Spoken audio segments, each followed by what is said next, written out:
investigated reported disturbance at Acer Plaza? 10-4 dispatcher, verify address. It's Acer Plaza. Repeat, Acer Plaza.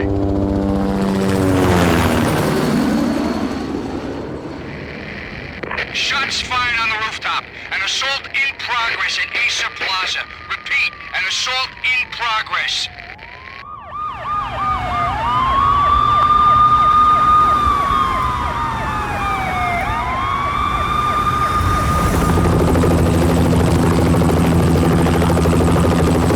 It's a war zone down here. 1085 dispatcher, need additional units. Additional units now. Officer in danger. Officer in danger. 10-5, please repeat. 10-5, all units, emergency. Officer in danger, Acer Plaza. Repeat, Acer Plaza, all units. They were all dead. The final gunshot was an exclamation mark to everything that had led to this point. I released my finger from the trigger, and then it was over. To make any kind of sense of it, I need to go back 3 years.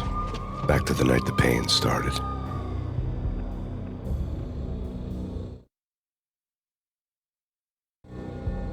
I was still on the force back then. NYPD, Manhattan, Midtown North Precinct, Hell's Kitchen.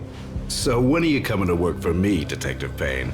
You'd make me work undercover in some hellhole. Sorry, Alex. Michelle and the baby come first. See? My last smoke. It's bad for the baby. That's you, Max. A regular Boy Scout. See, Alex. Still on for poker Thursday night, right? Like taking candy from a baby.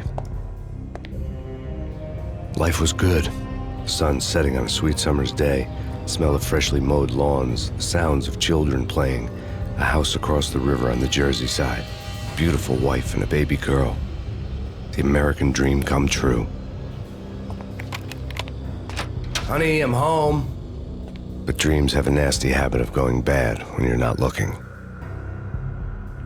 The sun went down with practiced bravado. Twilight crawled across the sky, laden with foreboding.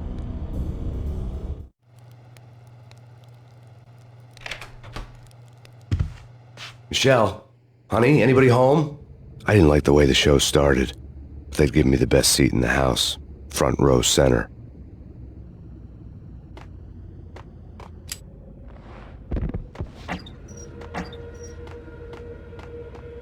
What the hell?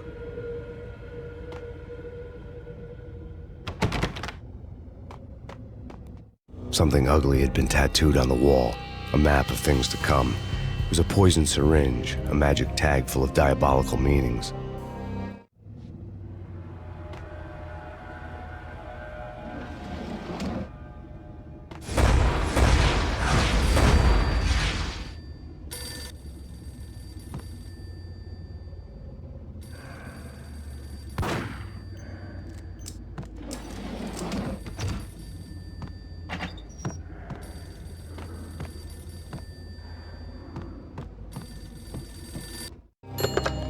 Listen, someone's broken into my house. Call 911. Is this the Payne residence? Yes, someone's broken into my house. They're still here. You have to... Good. I'm afraid I cannot help you. Who is this? Hello?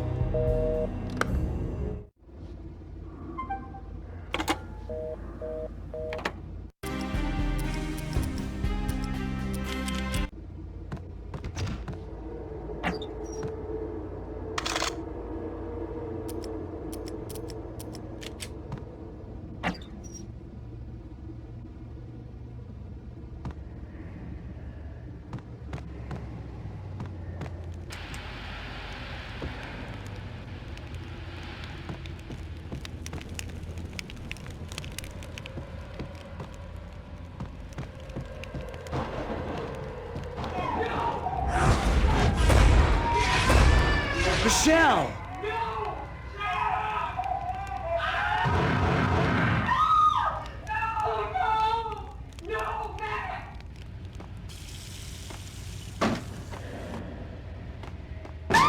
Michelle! Please!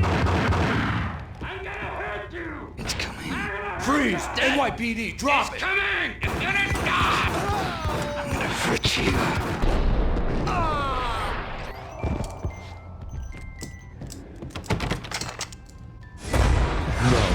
No, no, please, God, no.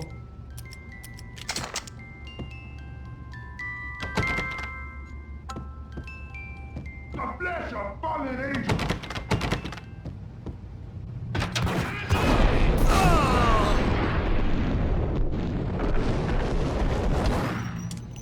No, no, no, God, no, please, Michelle. Oh, baby.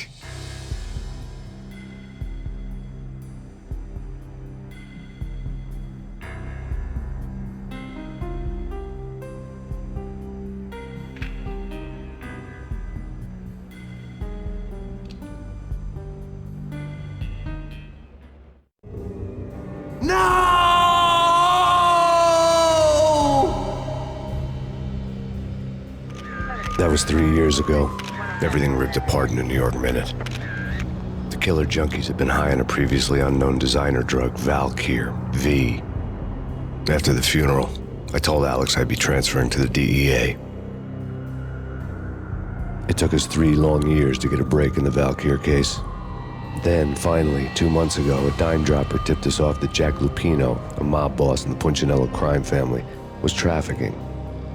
I went undercover, infiltrated the worst mafia family in New York.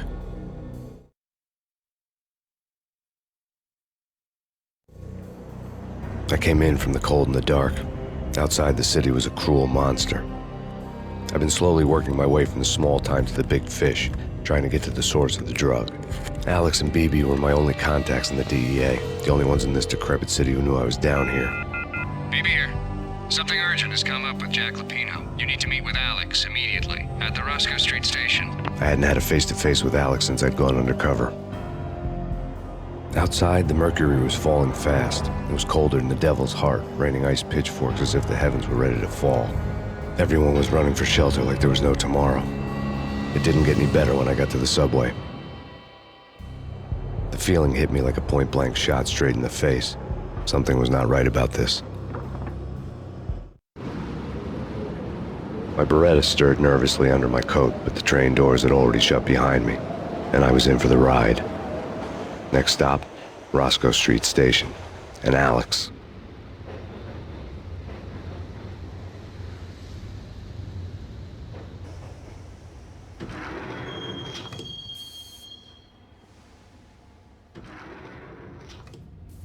The station was drenched in gloom. Alex was a ghost, nowhere to be seen. I'd have to look for him.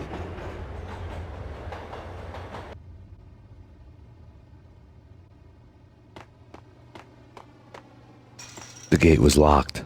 Alex wouldn't have set up a meeting at a closed station. Something was off.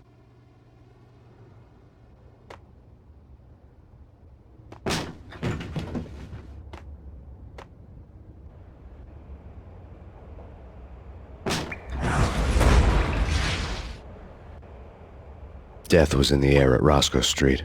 I'd have to find Alex fast.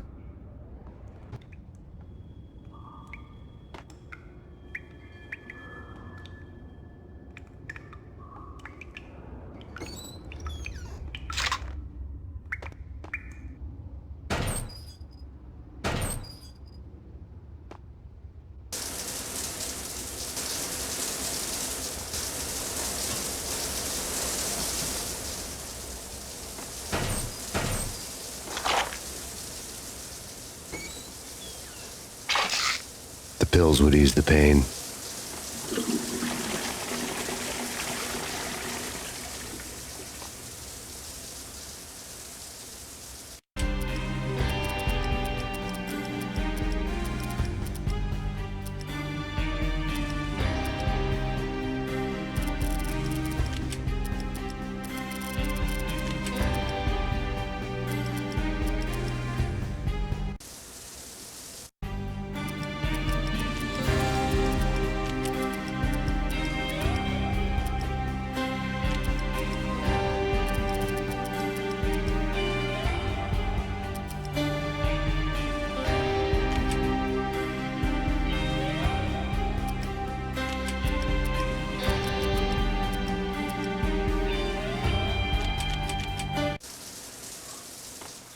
Wasn't Jake supposed to take care of this? He and Mickey are having too much fun taking care of the cop up there. Well, what's the plan? Simple. Gun down every mother-loving bastard that gets off the train. sweet. Didn't the train go already? No idea. Let's just wait and see.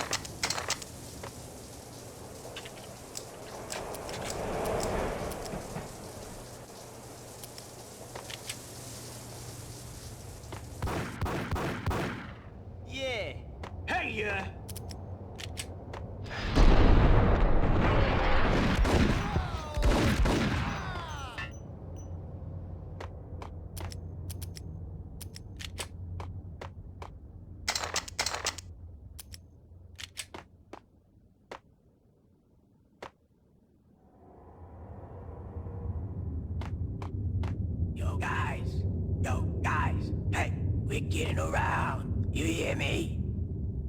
What is this, a joke? Hey, anybody? Answer me. Hold it! Ah!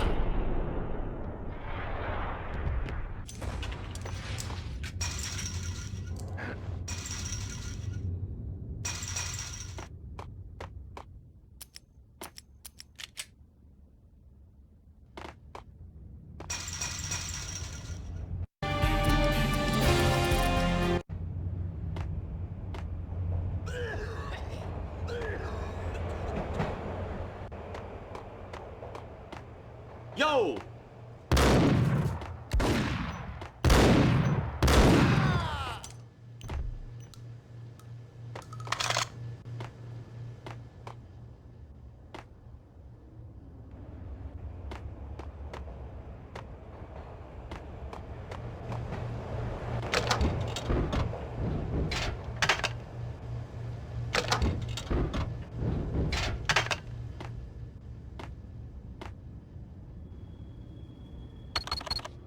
The security panel let out a mocking cackle. I'd need the right code. Did you hear something? Nah, take it easy. Hey!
While looking for Alex, I had ended up in the middle of a big-time crime operation.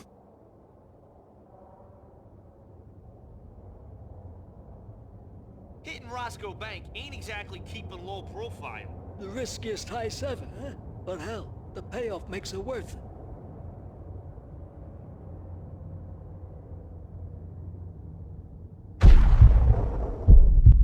What the?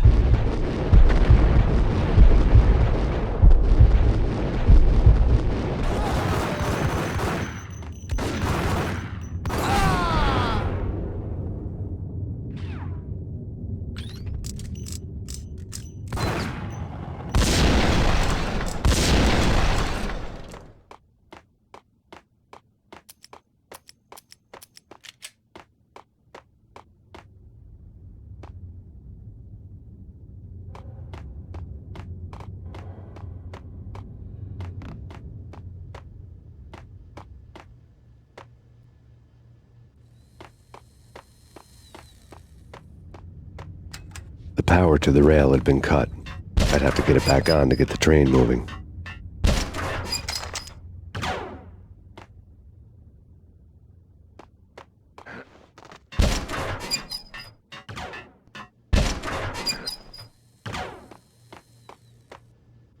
kiss it goodbye.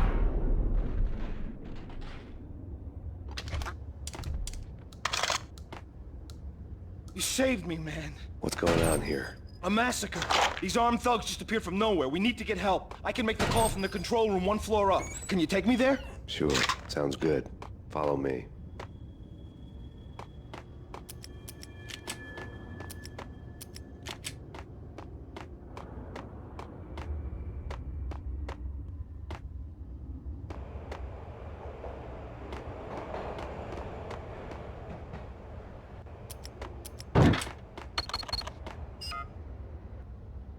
Home free. This way. Hey! Look out!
The train lit up like a Christmas tree.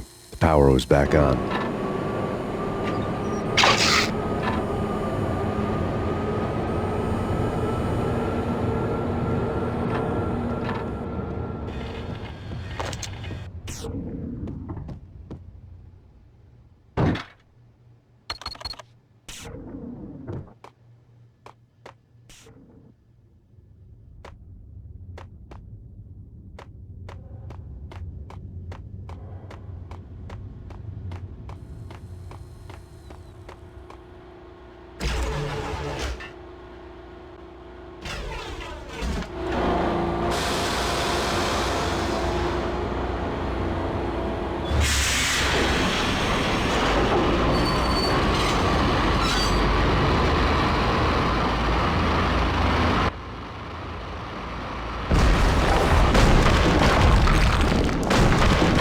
So much for being subtle.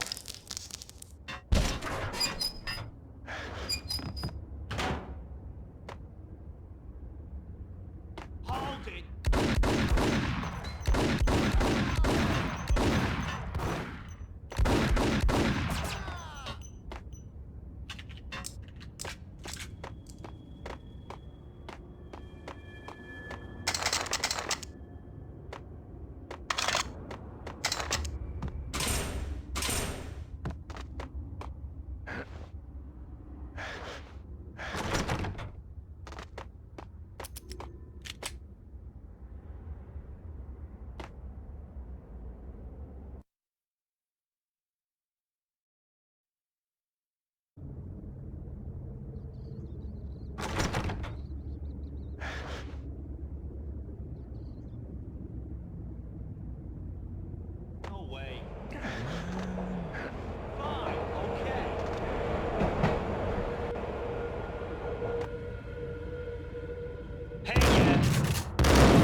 spooky.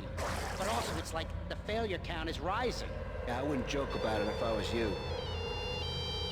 Yeah? The station's not secured. Someone decided to play hero upstairs. That's all we need.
Done here.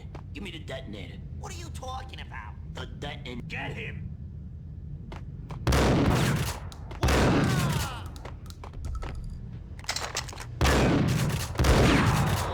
What the hell?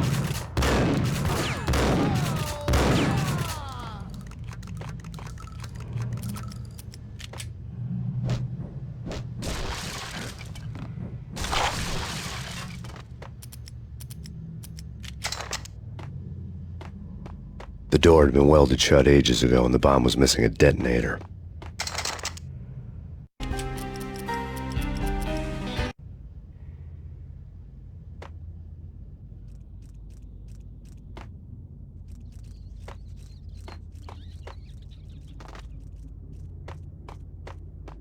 Okay, fellas. The police are on their way. New York's finest are gonna be here soon. So stick to the plan. We've got our own private exit route.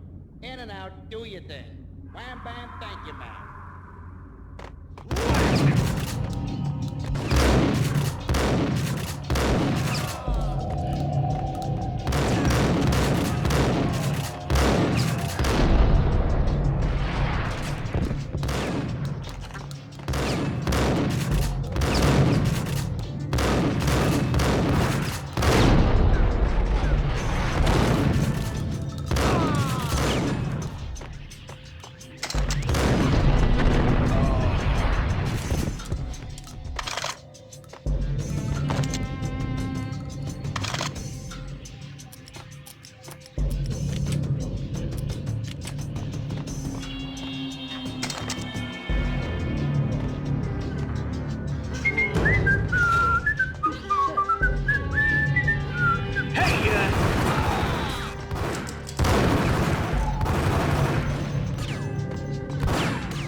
We come to you now live from the crime scene.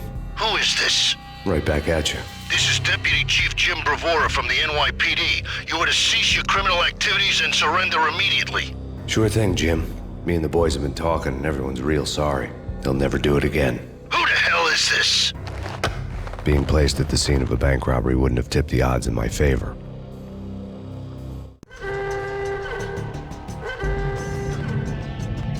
The bank robber's score lay on the table. The bank robbers have been after Acer Corporation bonds. The Acer success story had recently been on every channel and on the cover of every magazine.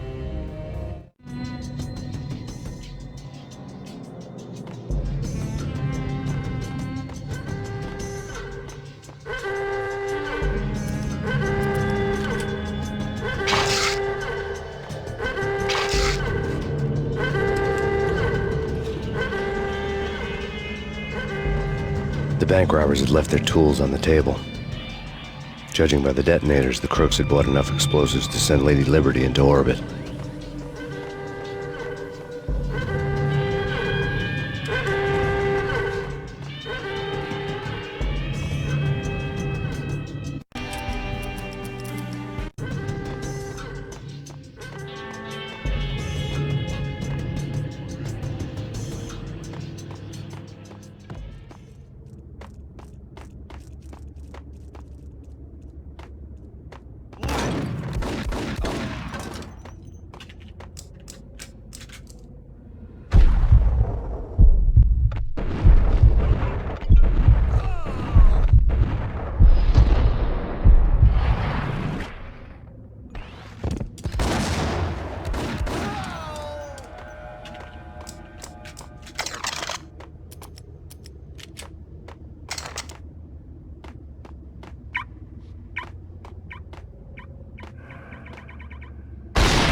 Hold it! Max! Jesus, you almost gave me a heart attack! I nearly shot you! Alex, I'm glad to see you. What the hell's going on? There are more corpses here than at the city morgue! It's an armed robbery, a tunnel job straight to the Roscoe Bank vault through the old station wall. Is this why? This is Lupino's gig? This is Lupino's doing? Lupino's men? Really? You sure know how to pick a place? Can you get through? No, it's locked. We gotta get out of here. If it's Lupino, it's... Alex? Alex!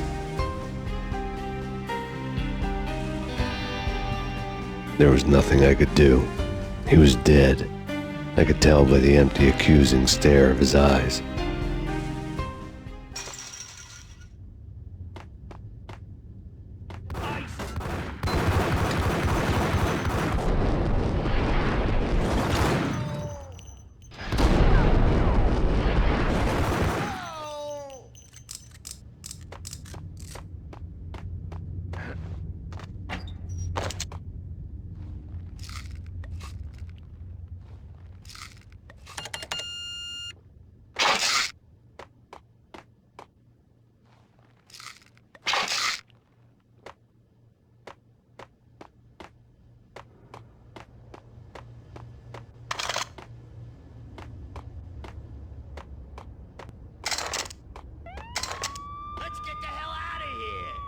Fine, just take it easy. I'm allergic to sirens. We gotta get moving. Shut up, okay?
Alex had kept me relatively sane for the past 3 years. Now I didn't know how I felt. Somehow he had stumbled upon something big and ended up stepping on Jack Lupino's toes.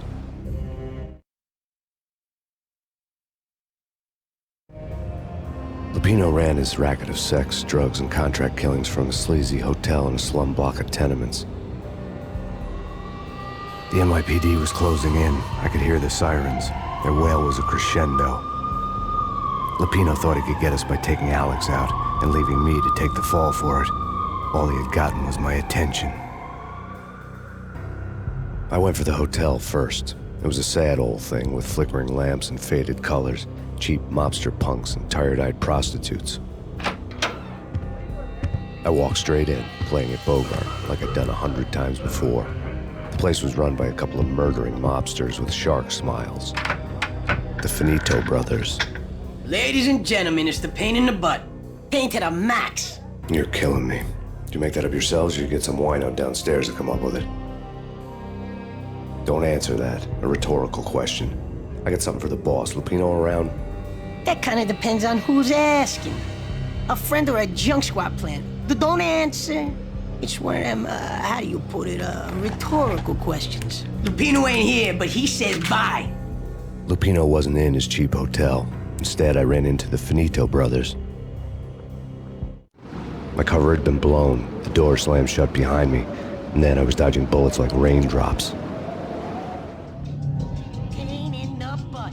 Ha ha! Pain to the max. Junk squad pig. Gotta take it to Baltimore City for it. First and bring it down.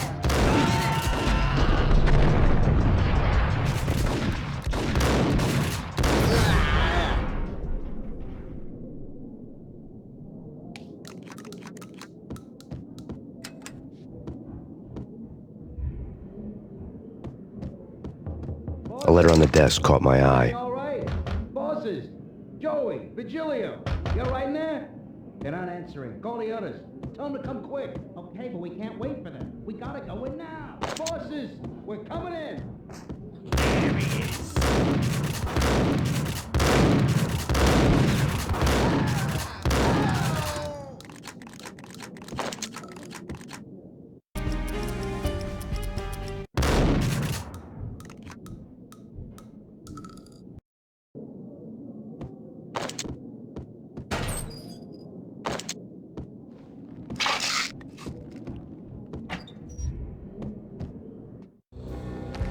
I had met Lupino only once. The gangster ran all his rackets through his right-hand man, Vinny Gagniti. Gagniti was a high-strung whiner on the verge of breaking apart, like an overamped Energizer bunny. He had the brains to run the business, but he lacked the balls, always falling short, taking his frustration out on underage addicts and call girls. The V deal goes down at your hotel. Jack's exact words, quote, "Vinny, you're in charge of this one," unquote. Rico Muerte's coming to see it through. Anything goes wrong and everybody's gonna get dead. Goes double for you. Treat this guy real good. Anything he wants, you give him. Don't screw this up or you're finito, finitos. A V deal meant added security, locked doors, and lots of nervous thugs with itchy trigger fingers. I'd seen nothing coming in, but that didn't mean it hadn't been there. Rico Muerte was a regular Kaiser Soze, a spook story told to keep the apes in line. 313. The Finitos had scribbled Muerte's room number on the note's margin.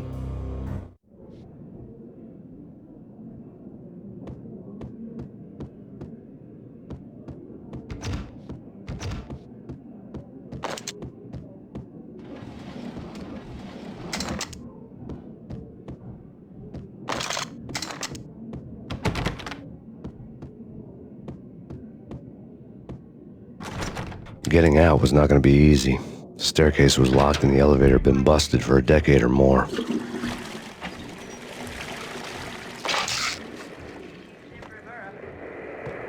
whatever steps necessary. Here stated that Valkyrie represents the NYPD.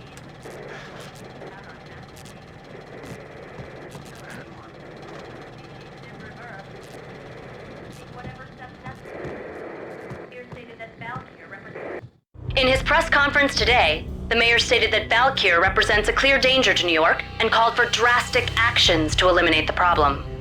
On today's top story, the Valkyrie crisis worsens with the murder of DEA Special Agent Alex Balder.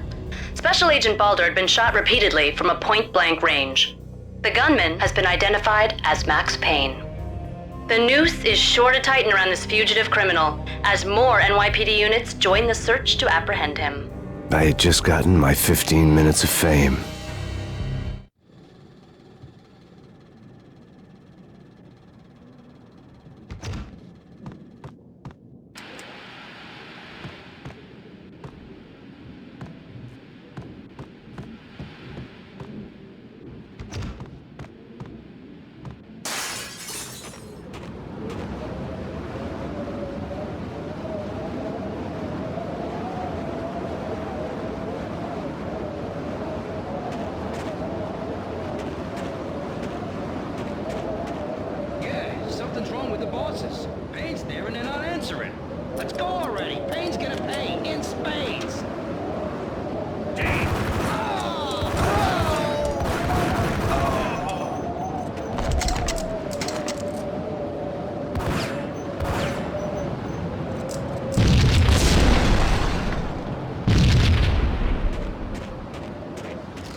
Previously on Lords and Ladies.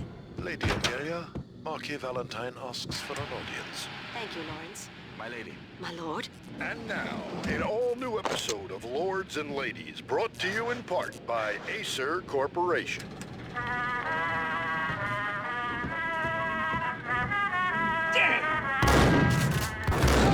My lady.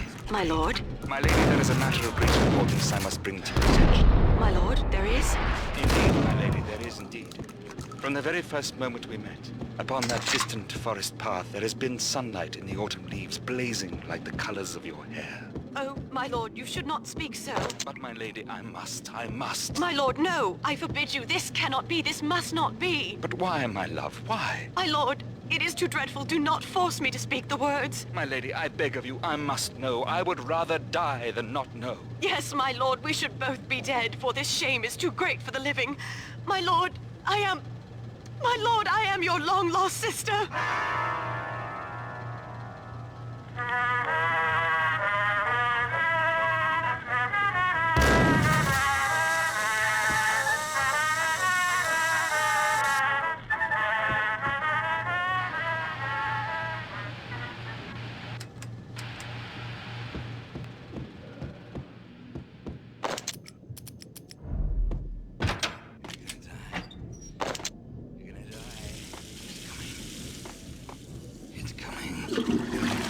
V-head junkies could go off without a warning. I had to be careful.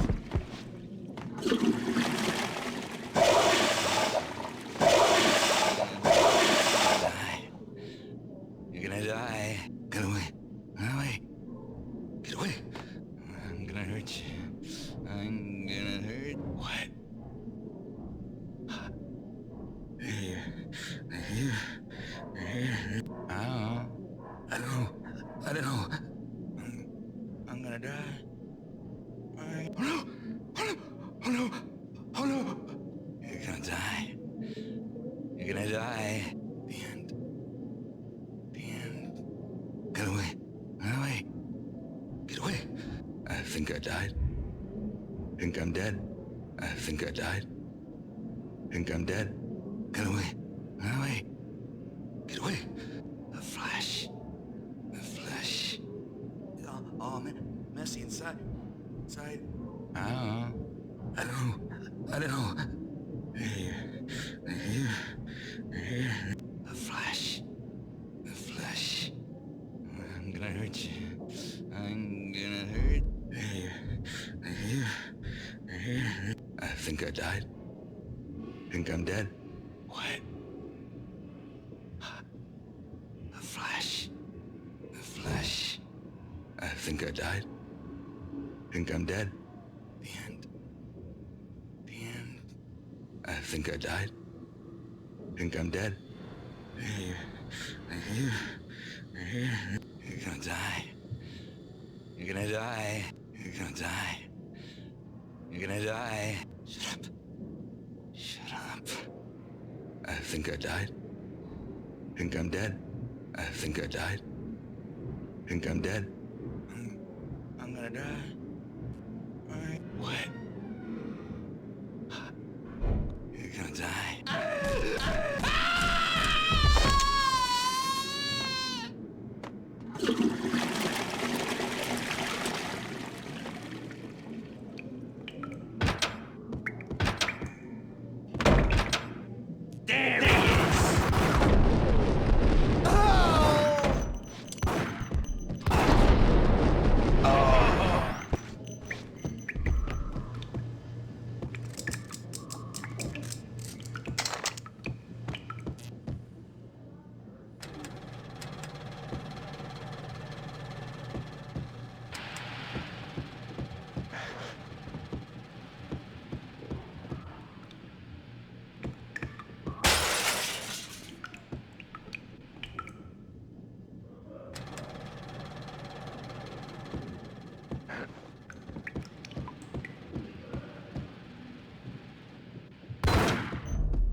Piece of crap! Oh, careful, it might kick back. Killer vending machine. You talking to me? Tough guy. Scary.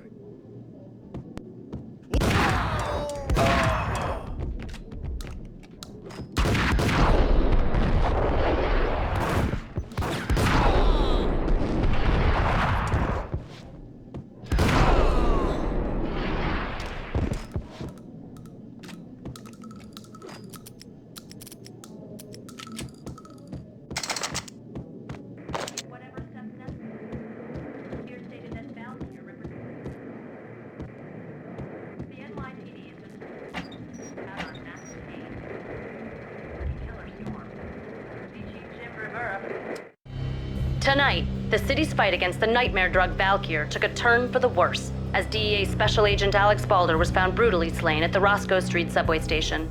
A suspect was seen leaving the site only moments after the shots had been fired, and the NYPD is currently in pursuit of Max Payne, a repeated felon believed to be armed and extremely dangerous.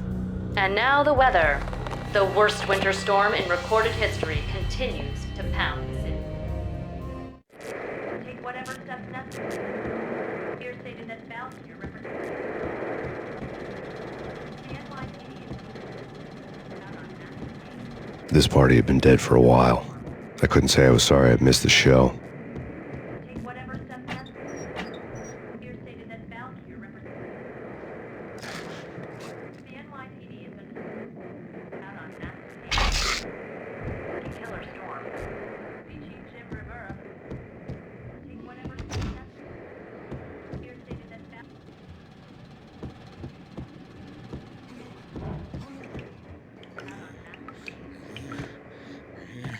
It's coming. It's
I'd found Muerte's room. Muerte had received a letter.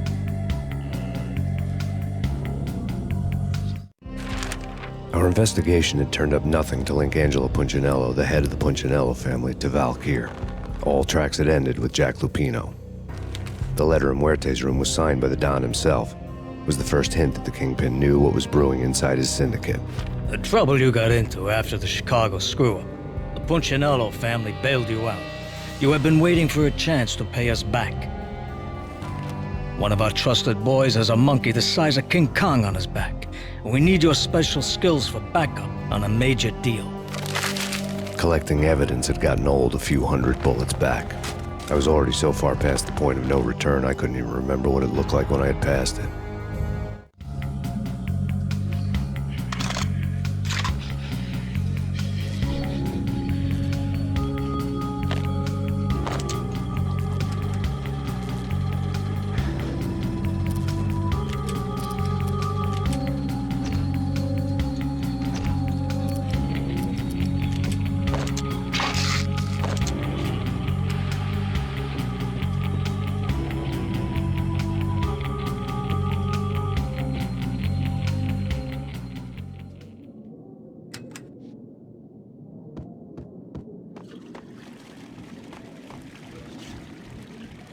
Hold it!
I didn't want to know what had happened here.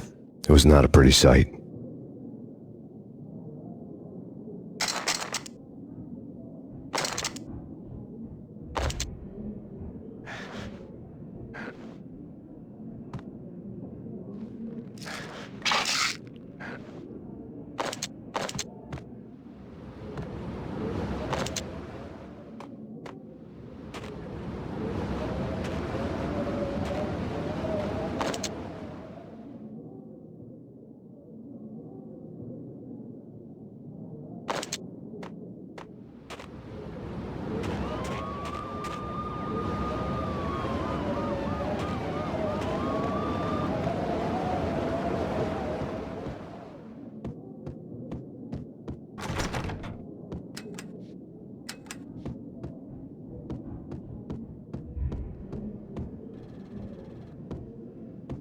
You're asking for it. Then get him!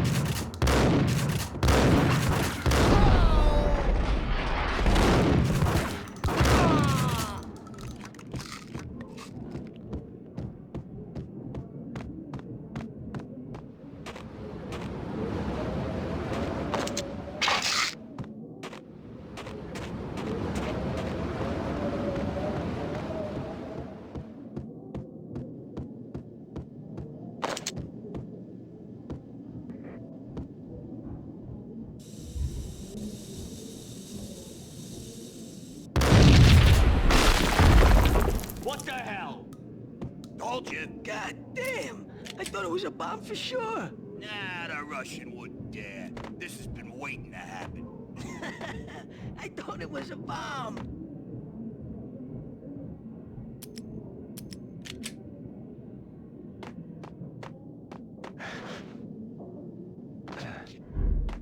What the hell?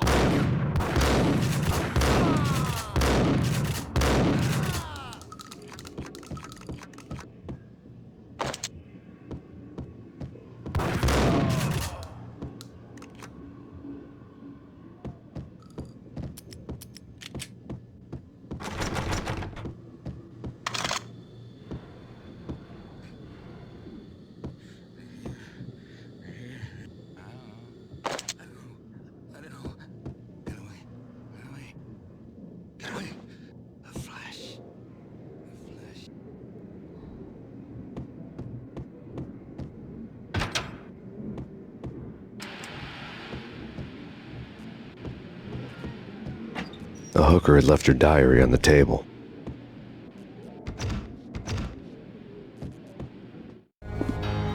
The diary belonged to a hooker named Candy Dawn. The read would have made a vice cop blush. Had talks with the mystery hag over the phone again. Sent her the latest One-Eyed Alfred tape. As long as the hag keeps paying for the tapes, the old man could come every day for all I care. She had a nice sideline, making secret X-rated flicks of her clients and selling them to the highest bidder. It would get her killed if her V-fix for the day didn't do it first.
The old service elevator rumbled down to the bowels of Jack Lupino's hotel.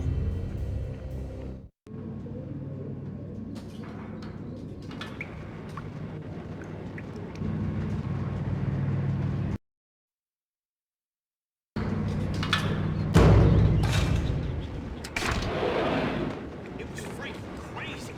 The cops were doing a full-scale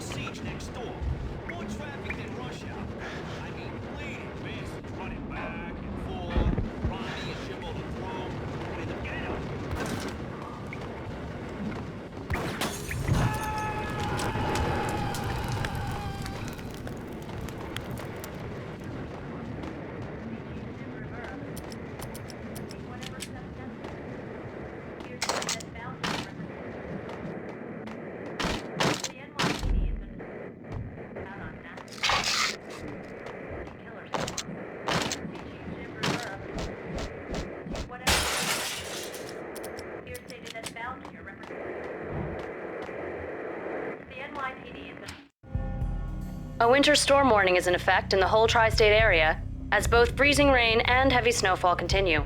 Many roadways are already closed, and people are advised to stay indoors. The severe blizzard has ravaged New York for 3 days now, with no end in sight. We'd been snowed from the start in the Valkyr case. The forecast said there was plenty more where that had come from. But the snowbound city was on my side. Less chance of innocent bystanders getting caught in the crossfire.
Hold it!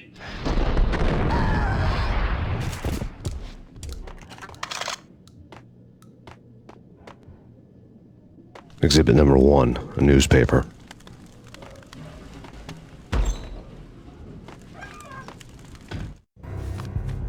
A dead man tied to a chair lay on the boiler room floor. Captain Baseball Bat Boy has an unbeatable track record in superhero death matches. But a 6-pack of root beer gets me every time. The murder weapon was a baseball bat, now lying in a pool of drying blood next to a newspaper folded open on a Captain Baseball Bat Boy comic strip.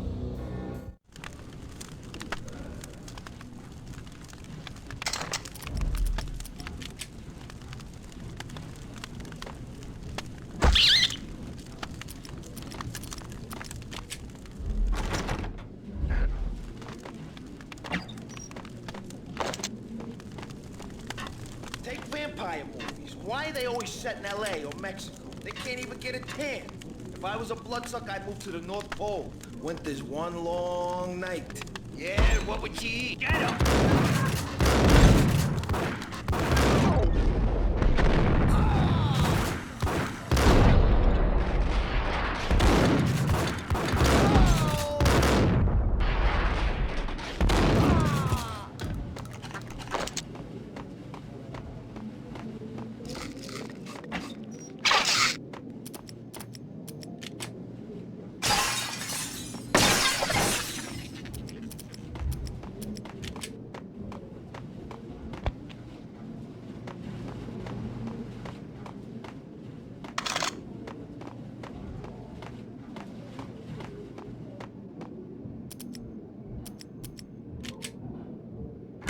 With the guns.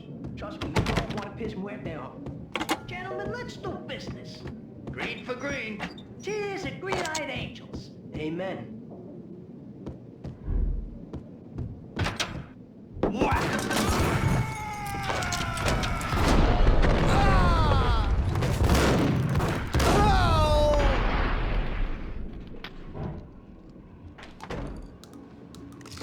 A lifetime ago, this would have gone down as a narcotics arrest.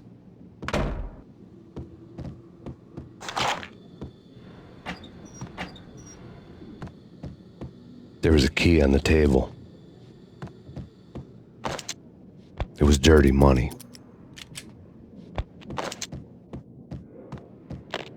The transparent cylinders glowed green, full of Valkyr.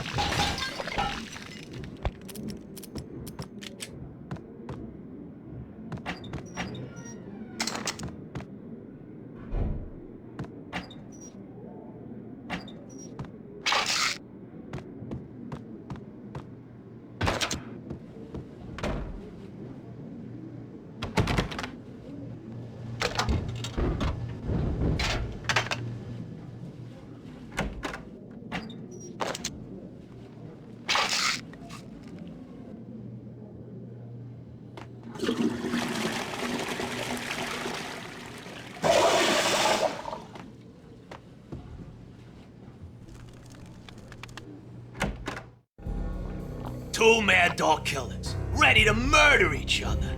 They step into the next room, and I'm thinking, now they're gonna do it.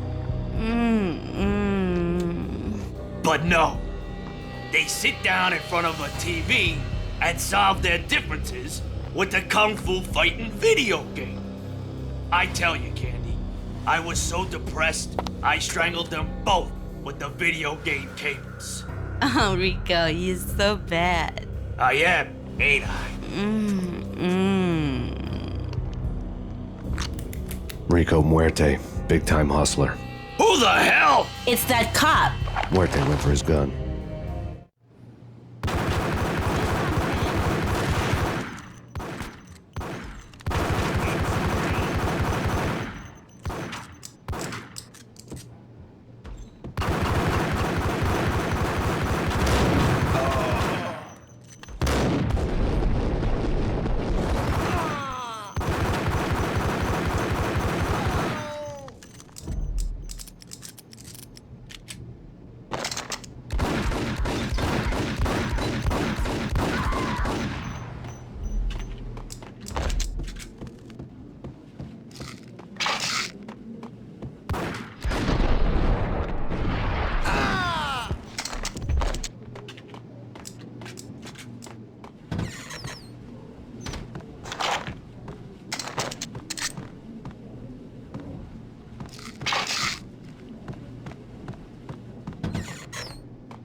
The antique switchboard was still in use.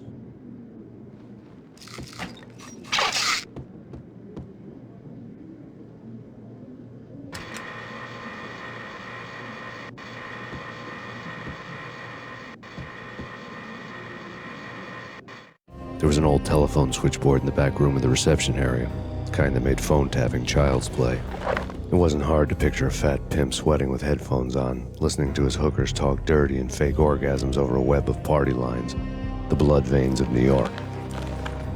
Right now, there was a different set of moans and groans going on. Boss, Connery, this is Max Payne. He came, started capping us. He killed him.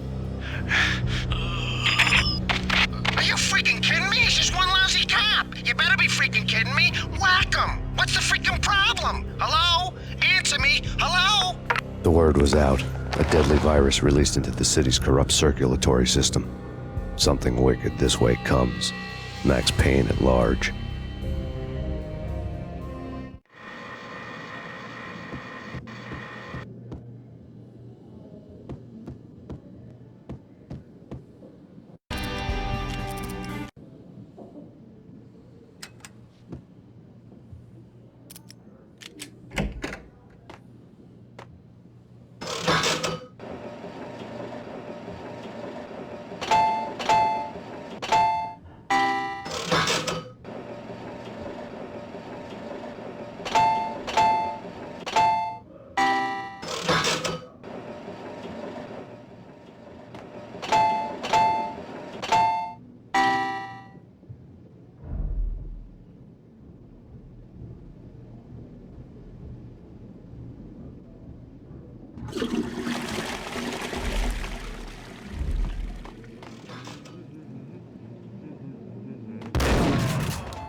turn around, walk away, blow town. That would have been the smart thing to do. Guess I wasn't that smart. Lupino's tenement buildings were a seedy hangout for all kinds of sleaze. A liquor store, a pawn shop, a laundromat full of mobster bookies and loan sharks. The list went on. The how and why of it was a mystery to me, but they knew I was a cop. They knew I was coming, and they were going to get real trigger-happy about it. I got to see Lupino's hangout all lit up. A bomb went off, turning snow into liquid gold. A pillar of fire lifted the remains of a car straight up into the air. The flames were highlighted on the hood of a black Mercedes-Benz as it coasted down the street real slow, as if the driver didn't have a worry in the world. I got a good look at the man riding shotgun. It was Vladimir, the head of the local Russian mob, the fly in Don Punchinello's soup. The ringing in my ears was the sound of a mob war being waged.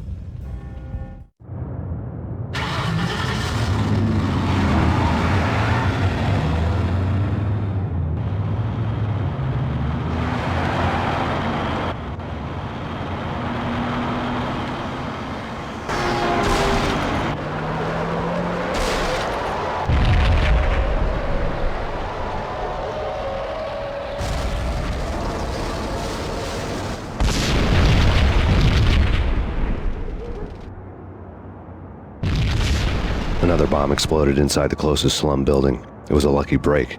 The goons inside were spooked, but luck always came with a price tag. More bombs could still be ticking inside, and the cops would already be on their way.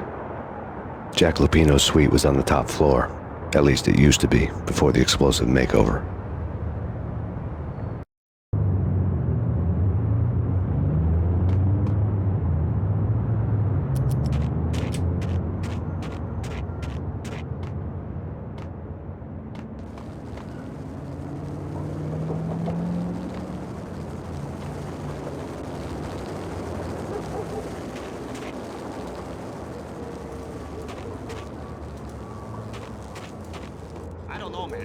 I don't know about this. Quit worrying, eh? Think of it as Christmas. The Russians are with Santa.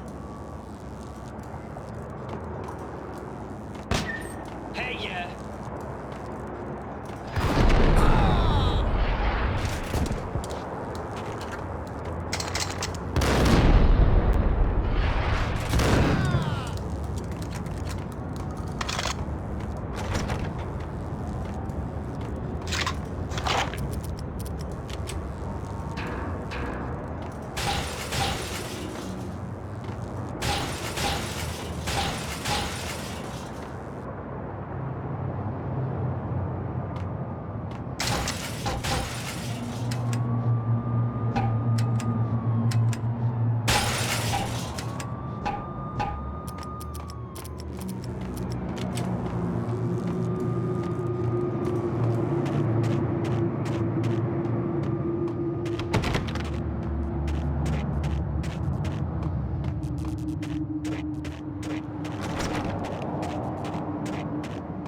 The headlines were a depressing read. The headlines were screaming bloody murder. The storm was a screaming duet with the approaching prowl car sirens. It was all a scream when you were down for the count and wanted for murder.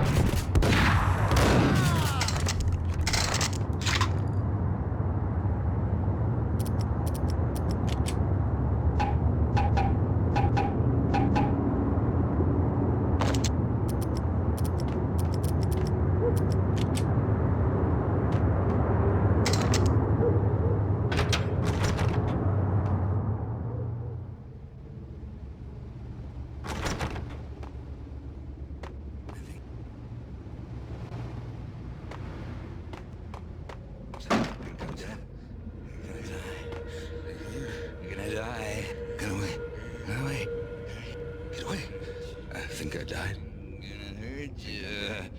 I'm gonna hurt you. Shut up.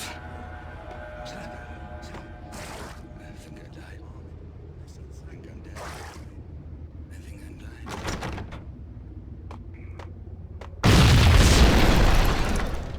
The whole building was rigged with explosives.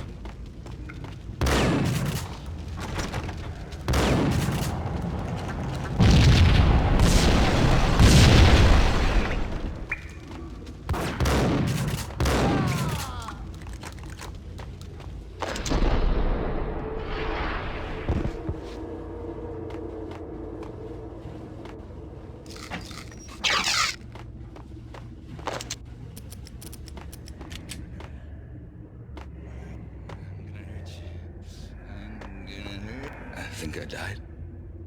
Think I'm dead. What? Oh no! Oh no! Oh no! Oh no! Shut up. Shut up. I'm here. I'm here. I'm here. I'm gonna hurt you. I'm gonna hurt you. Oh man, messy inside. Inside. I'm gonna hurt you. I'm gonna hurt. I'm gonna die.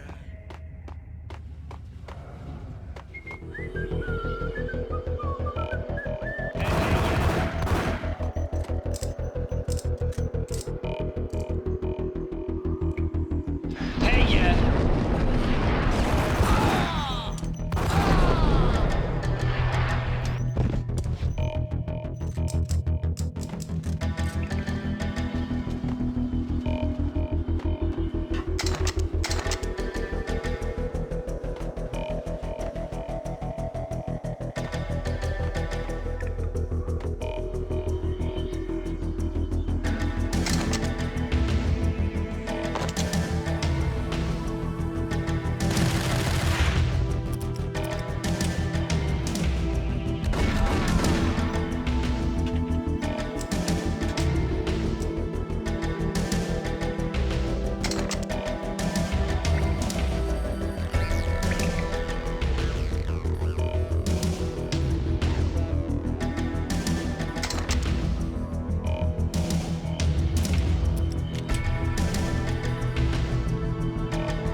A beaten-up phone in the entrance hall was ringing. It could have been just a junkie in need of a fix, but it turned out to be something more sinister than that. Am I speaking to Mr. Payne? Who wants to know? My name is Alfred Wooden. You must hurry. The police are on their way. Tell me something I don't know. They know you're there. How? And what's it to you? I will contact you again. The cops arrived, sirens singing in the off-key harmony of a manic-depressive choir. I had a few minutes while the SWAT team would go through their usual routine. By the time they busted in, I needed to be long gone. Max Payne, this is Deputy Chief Jim Bravura from the NYPD. Drop your weapons and come out with your hands above your head. Did you hear something? Nah, take it easy.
Someone had left a letter on the counter.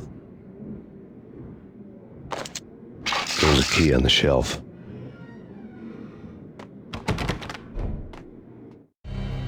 Suddenly it all made sense. The bombs, the Russian mob boss making an appearance in person.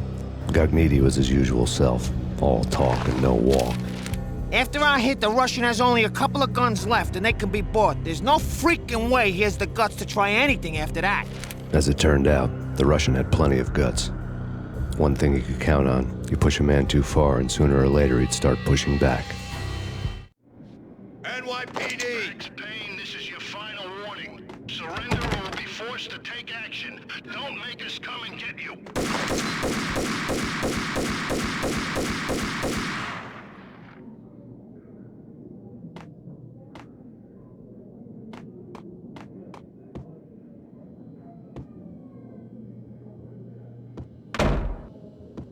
Hey!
The bombs had destroyed all the stairs up to Lupino's office. The alternate route led there by way of adjoining rooftops.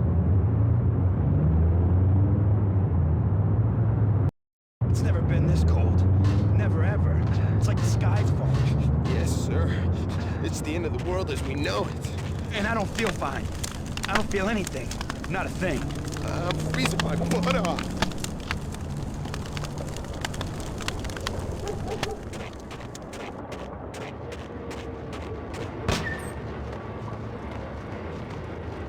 To get to the roof, I'd need to get to the elevator through the locked door up ahead. Pizza delivery. Never seen you before. Buzz off, Joker.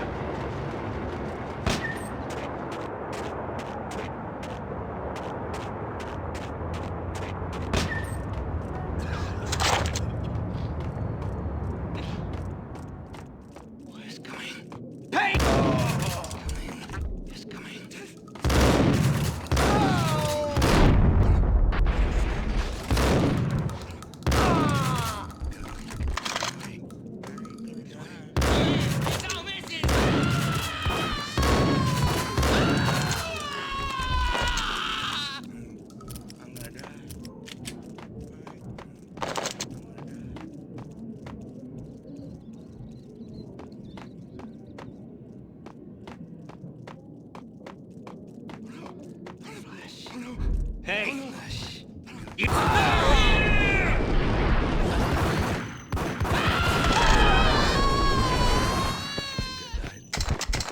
Think I'm dead? I think I died.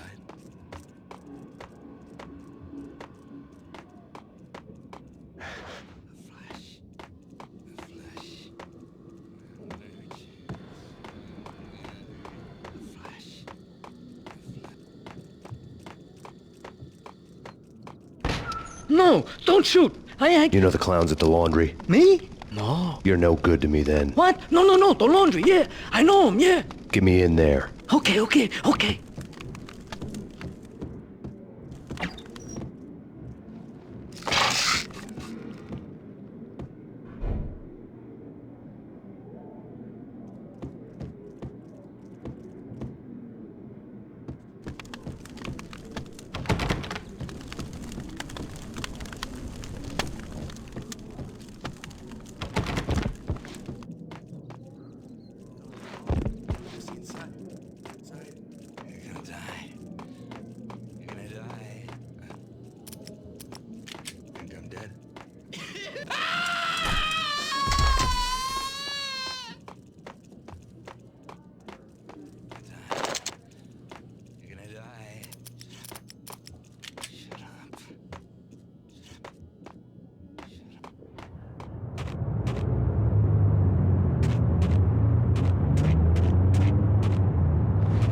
Me, open up.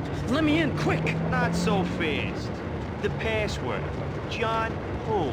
Come on. Okay, John Woo. All right. Come right in. It's a trap! There It's he Payne! is.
New York City is in crisis tonight, with reports of Valkyr-related gang war in the streets of the Bronx.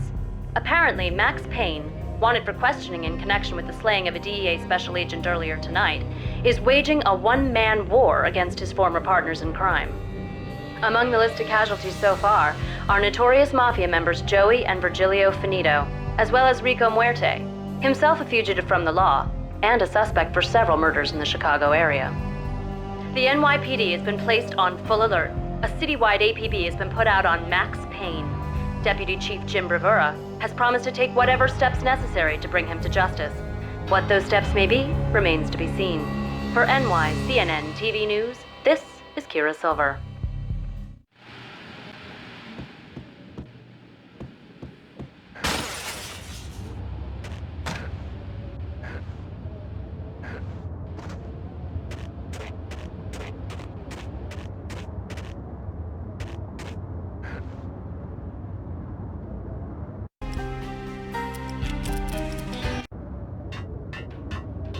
Hold it! Ice Payne! I don't want to go there. Someone's place I want. But that's where I always end up anyway. Only, it's not me talking to the pink flamingo, but someone who looks the part down to the finest detail, except that he's evil. I'm hiding in the shadows, watching it all unfold. The flamingo speaks. He can speak here. It says, "Mirrors are more fun than television." That's, mirrors are more fun than television. Somehow I know this, just don't ask me how. And I, not me, but my double, nods and smirks at this, like it was the funniest thing in the world. And then something goes wrong, and suddenly they know I'm there, hiding behind them, and they both turn to look at me with cold eyes. And the flamingo speaks again. Threshold tolerant angels. I have no idea.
Red, blue, or green? It's always red or blue in the movies. So, green? No, not the green.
Vinny Gognitti. Just the man I've been killing to see. Payne? Freaking Fed! I knew from day one there was something screwy about you. What do you think you're doing? You're a freaking cop. You ain't got squad on us. You can't just come in here waving your piece like it meant something. Yeah! Oh my God! Oh God, you shot me! Ah! You're dead, Payne! And what the hell are you waiting for, you apes? Kill him! Kill him! With pleasure, boss. Gognitti bailed. I made like Chow Yun Fat.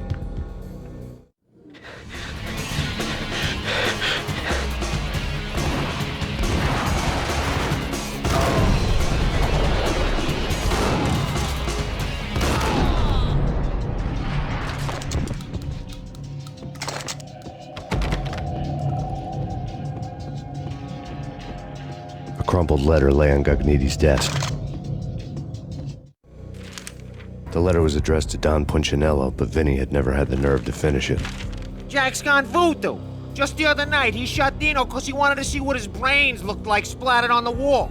He's a freaking mad dog. We're running out of men and business fast.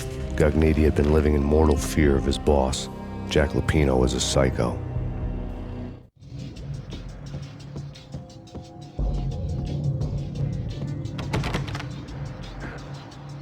Vinny Gognitti was running scared. He could run, but with a bullet in his stomach like a broken bottle of Tabasco, he was quickly running out of time. He knew where his boss was, and I wanted to square things up with Jack Lupino. Gognitti would be moving fast. I don't know about angels, but it's fear that gives men wings.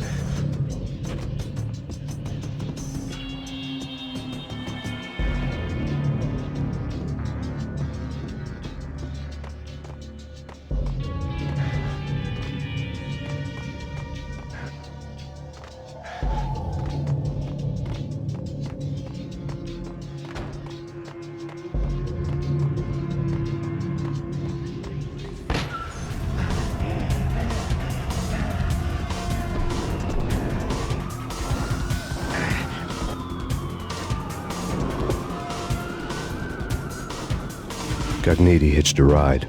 To catch him, I'd have to follow his lead.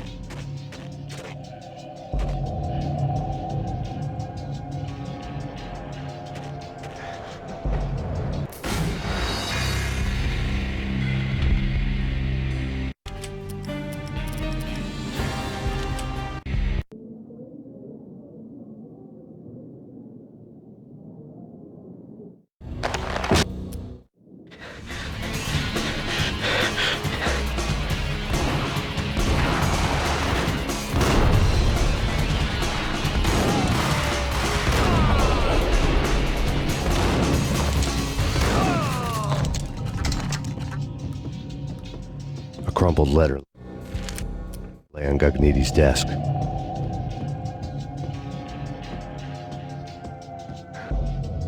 Vinny Gognitti was running scared. He could run, but with a bullet in his stomach like a broken bottle of Tabasco, he was quickly running out of time. He knew where his boss was, and I wanted to square things up with Jack Lupino.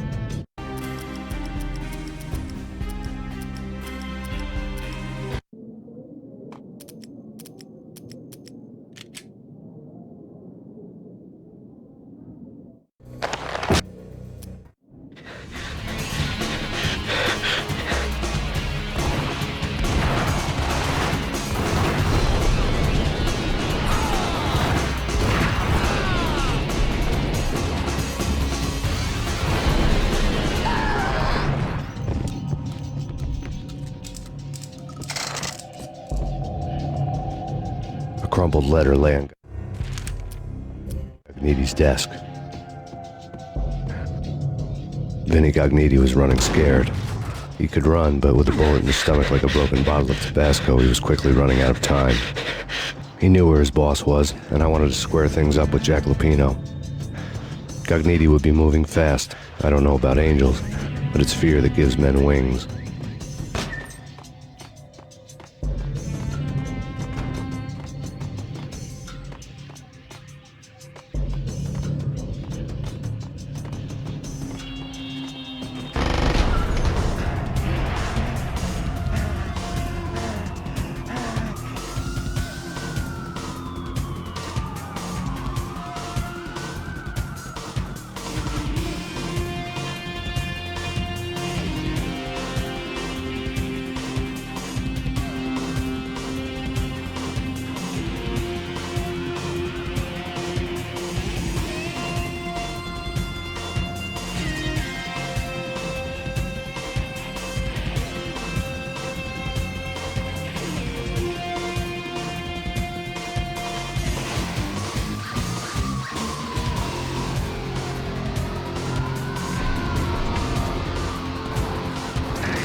Gognitti hitched a ride.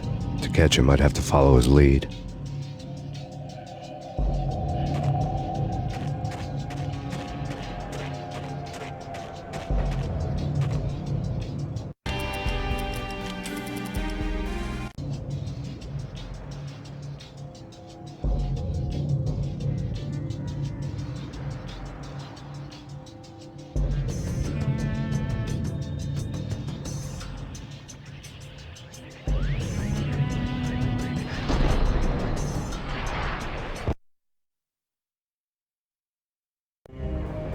This was my second train ride of the night. The way it started didn't promise anything better than the last one. Freezing wind tearing at my face like sandpaper and razors, ice hard and slick under my hands and feet. And somewhere in the background, the wail of sirens, the city howling after me. New York sped by in fast forward. Dark rooftop water towers and a dead forest of antennas and chimneys, all a blur. When the train he was riding slowed down, Gognitti made his move.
It's Payne! He's coming down the stairs! Shoot the bastard! Okay, boss, you got it. No problem. All right.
Max Payne has nowhere left to go. We are very close to capturing him. You'll get a full statement then. Right now, I've got better things to do, ma'am.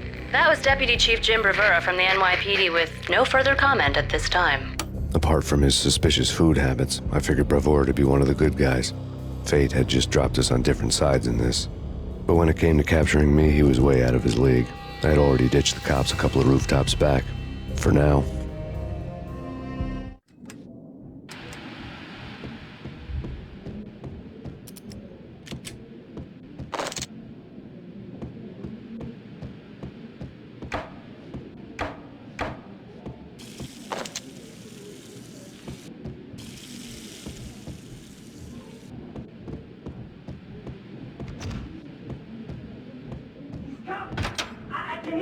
Ready?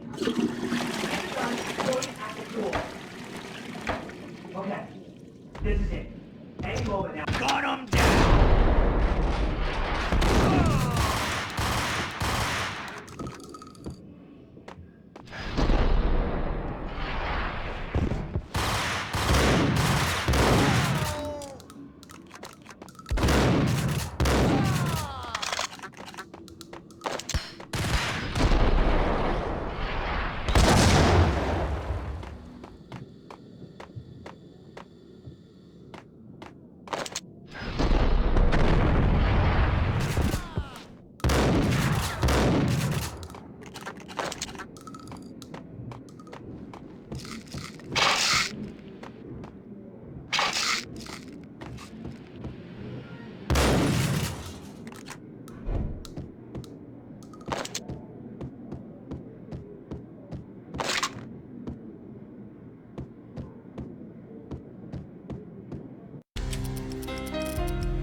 Open, goddammit! Payne! I'll kill you, you lousy freaking cop!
Beniti ran out of steam in a dead-end alley with steam boiling out of the sewer grates like all the fires of hell were burning high beneath us. It was shakedown time. Where's Lupino? Screw you! Bad start, Vinny.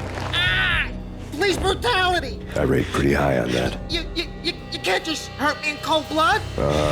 Just keep telling yourself that. Listen good, Candyman. I'm not gonna be anybody's fall guy. I wanna know where your boss is hiding. There was no glory in this. I hadn't asked for this crap. Trouble had come to me in big dark swarms. The good and the just were like gold dust in the city. I had no illusions. I was not one of them. I was no hero. Just me and the gun and the crook. My options had decreased to a singular course. I'll tell you, just don't hurt me no more. Lupino's at Ragnarok, the nightclub. Book me, take me, haul me to the freaking jail, just don't hurt me. Your rights will be ready at your funeral.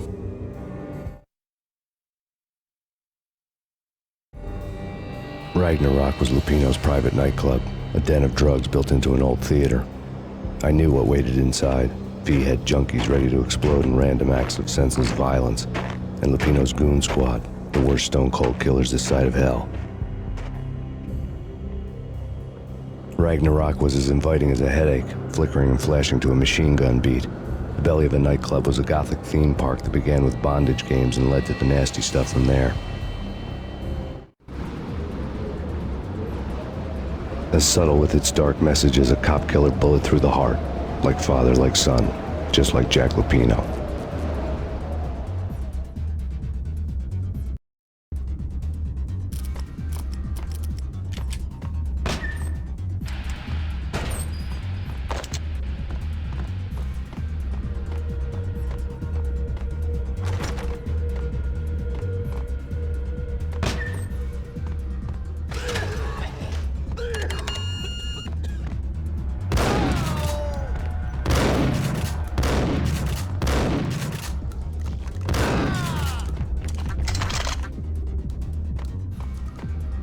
The book had never been a bestseller.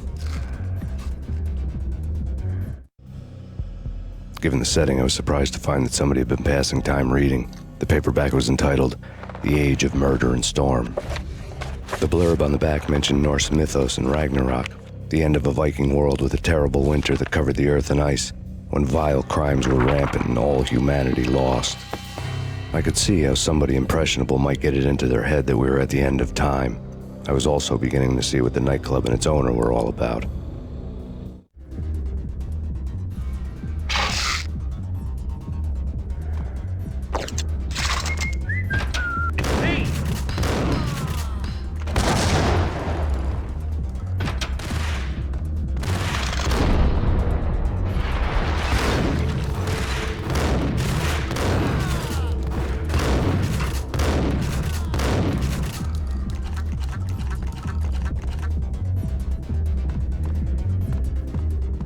Hold it!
books on the occult had been piled on the table.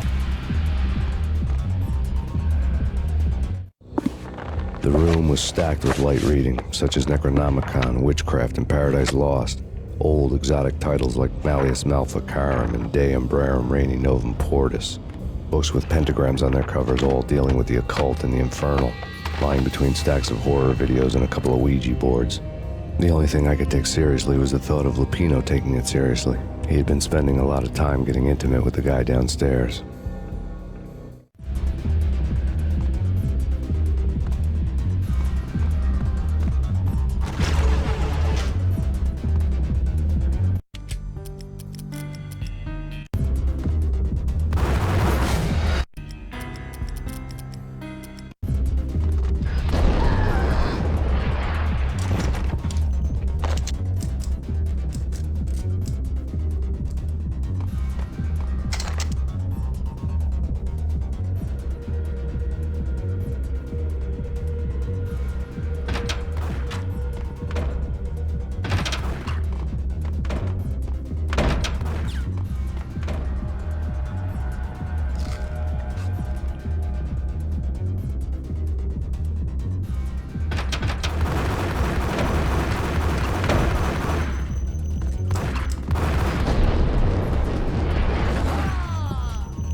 Karaoke never was my scene.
The backstage area led to Lupino's inner sanctum.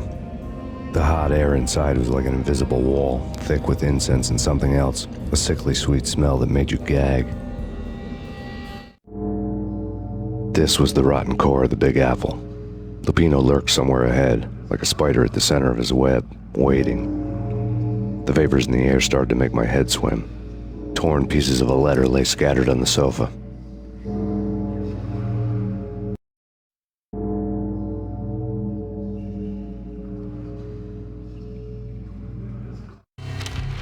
Punchinello had threatened Lupino in writing. The note had been torn to pieces, bloody fingerprints all over them.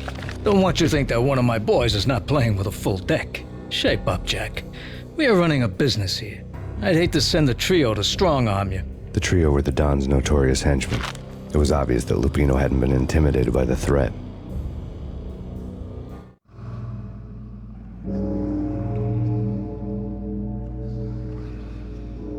Lupino's notes covered the table.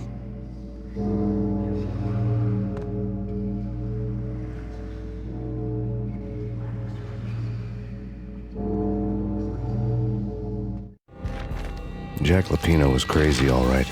The table was scattered with notes of demented arcane nonsense written in rusty blood, a mishmash list of demons, devils, and dark gods evoked. Beelzebub, Asmodeus, Baphomet, Lucifer, Loki, Cthulhu, Lilith, Hela, blood given to you all. He was after that old Faustian deal, your soul for power and fortune. Just sign on the dotted line with your blood.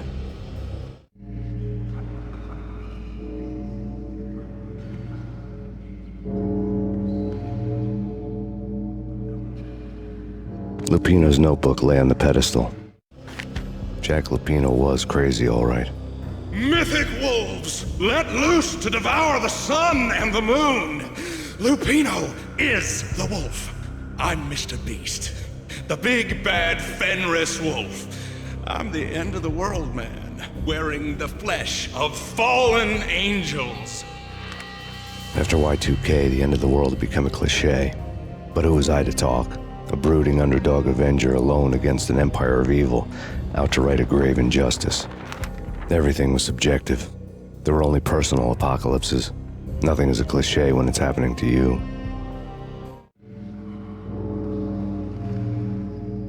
The flesh of fallen angels! Come to me all! Astaroth, Beelzebub, Asmodeus, Baphomet, Lucifer, Loki, Satan, Cthulhu, Lilith, Ella! Blood to you all! Secret living under the skin of reality. I've seen it. The corruption of flesh. Oh! I'm the wolf, yeah! I am the wolf! It's close. It's coming. You have come. A witness to the end of time. It's now! I will rise to her side! I don't need the words! I'm beyond the words!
It's now!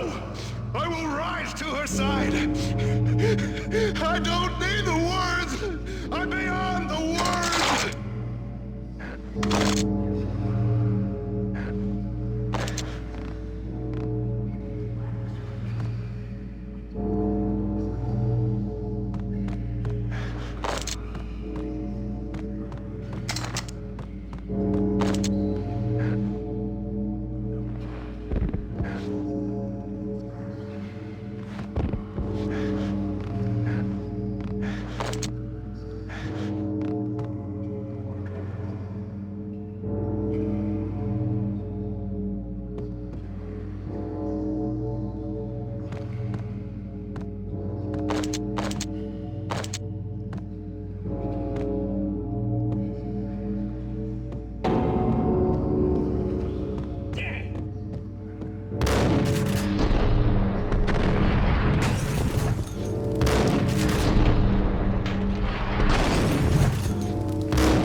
I had known there'd have to be a catch in it somewhere, and this one was the Empire State Building of catches.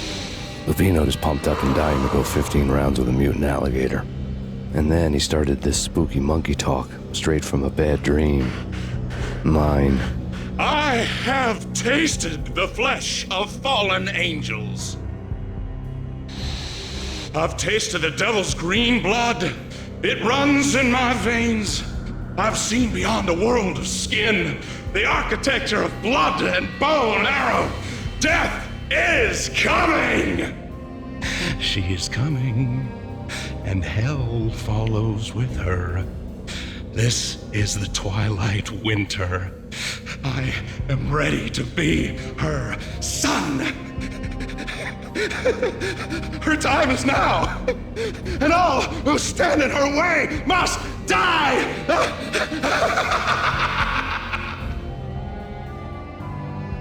Die! You'll die! You'll die! Now! All die! Oh!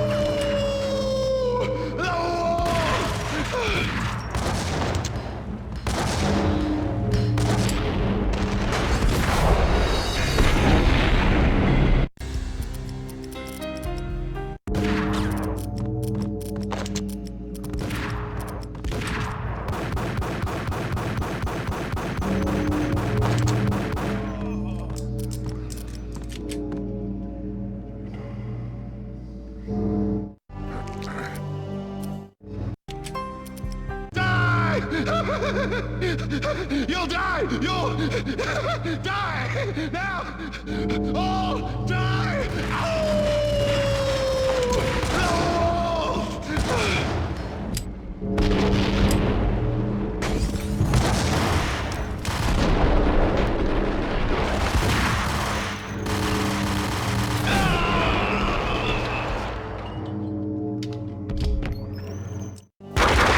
When Lupino finally went down, I wanted to make real sure he'd stay that way. V was a bad monster. Turned them into friggin' zombie demons from outer space. I think he's dead already. Huh? And that's when it happened. But dead or not, you've got the wrong guy. In stepped this knockout femme fatale holding a gun to my face. I returned the favor. Lisa Punchinello. Lisa Punchinello was the Don's wife. Mona Sachs. Lisa's evil twin. Your safety's off, evil twin. You might hurt someone with that gun of yours. Lisa's the damsel in distress. I'm the professional. I'd blow you away without batting an eye. Sure, and you can check out my credentials splattered all over this joint. Jack couldn't have framed you. Not the state he was in. We're after the same slime bag.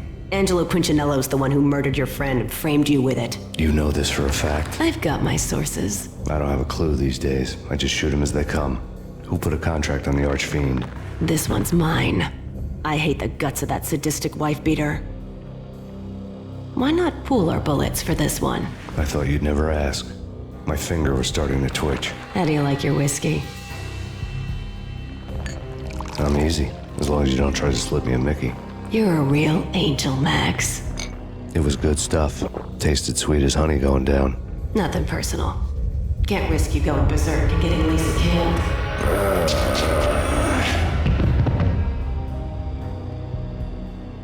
The nightmare was always the same. Violent shapes moving in darkness, old and ugly. The killer's mad laughter was a riddle filled with wicked innuendo.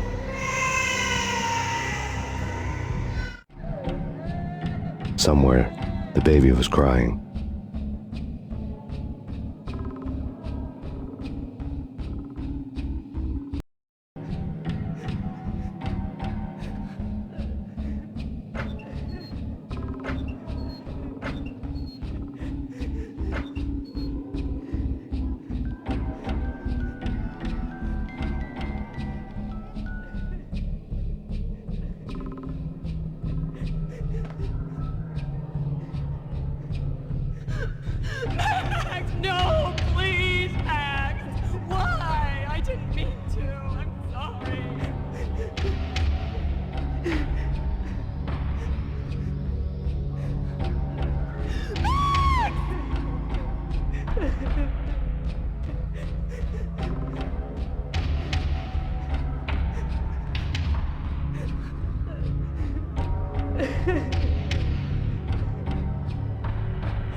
should have known it when we found you snoring next to Lupino's corpse. A comedian, huh?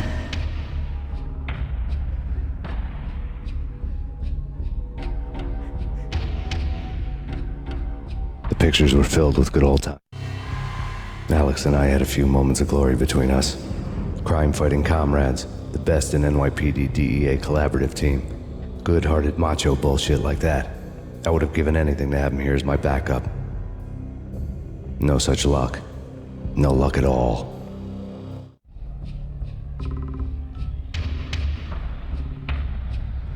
Michelle looked at me from the photo. The Payne family. Happiness captured in a Polaroid moment. I had thought it would last forever, till death do us part. I didn't want to think about it. As long as I didn't, it could never happen. But I had broken my own rule. The thought had already slipped in. Fear was rusty needles poking at my brain. Cold and scaly, it slithered down my chest.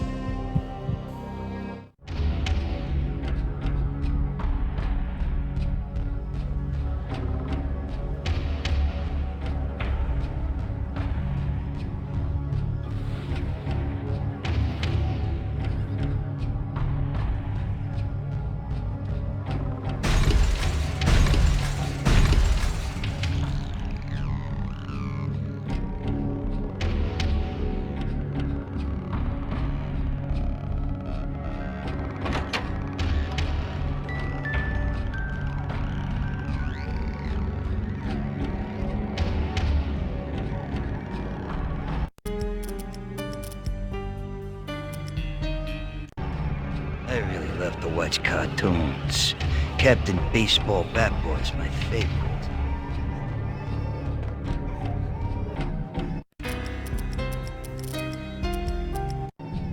I really love to watch cartoons. Captain Baseball Bat Boy's my favorite.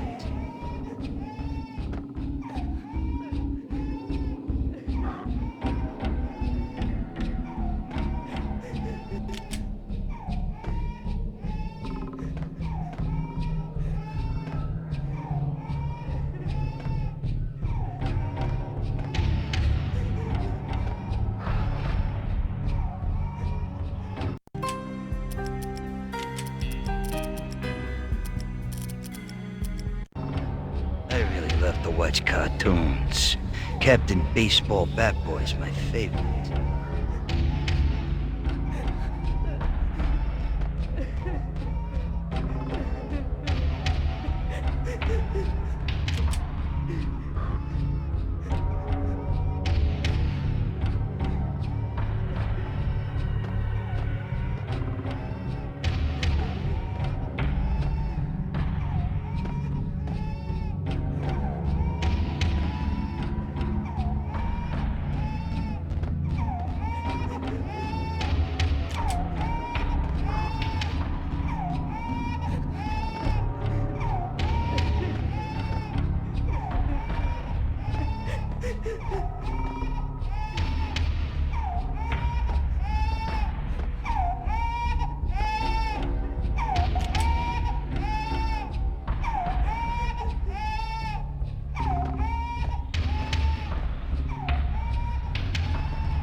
No, please God, no.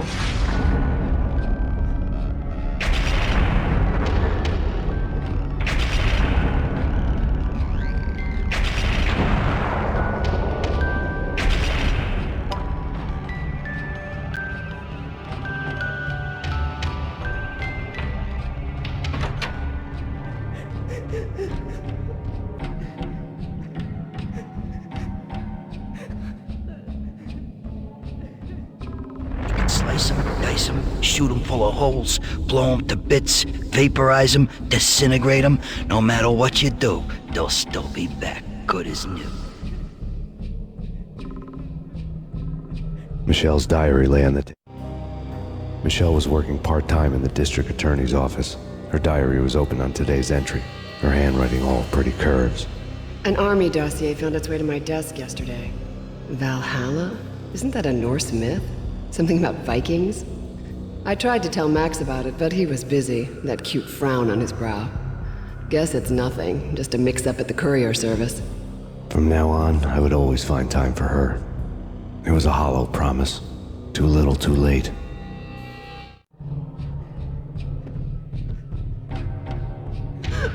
Max, no, please, Max. Why? I didn't mean to. I'm sorry.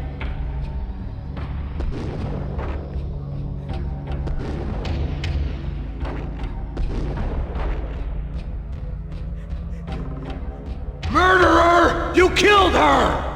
Nothing like that ever happens in the real world.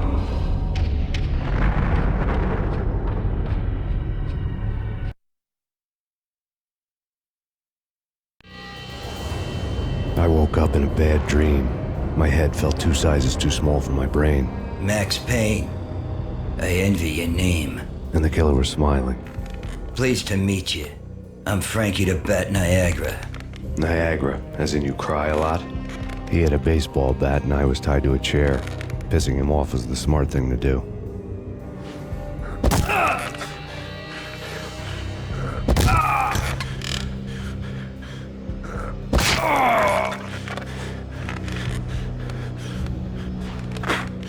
Nothing wrong with a little laugh now and then. Take me, for example. I love to watch cartoons. Cartoon violence is a fascinating thing. Let's take a break. I need to take a leak and maybe grab a cold one at the bar. Don't worry. I'll be back to finish this off. And then, it's checkout time. You play, you pay, you bastard. He swaggered out, and the door clanged shut behind him, locks clicking into place. Everyone makes mistakes. Mine hadn't been to crack jokes about the goon with the bat. He'd have cracked my skull regardless. It hadn't even been to trust a girl with a gun. I had blindly gone after the first bad guy on my hit list when I should have been aiming further up the ladder, at the head of the Punchinello family. I couldn't bring myself to be pissed at Mona. Guess I had a soft spot for her pretty face.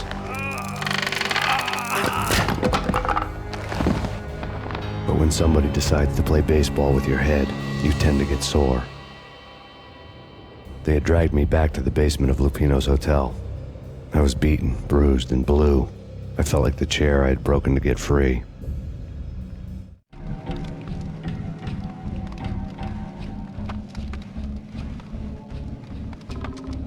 All I had was Niagara's bat, sticky with my own blood.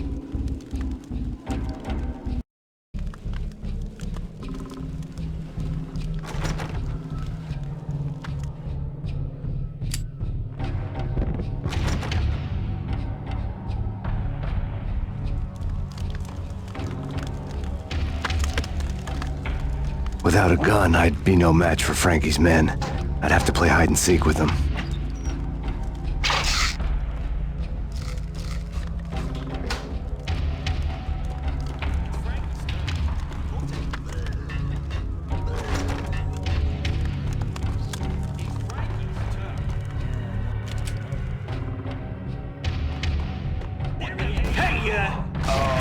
What the? No!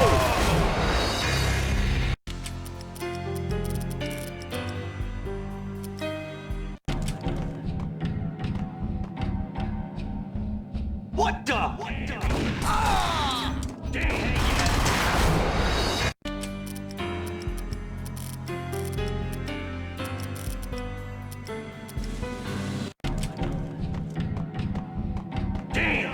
Oh!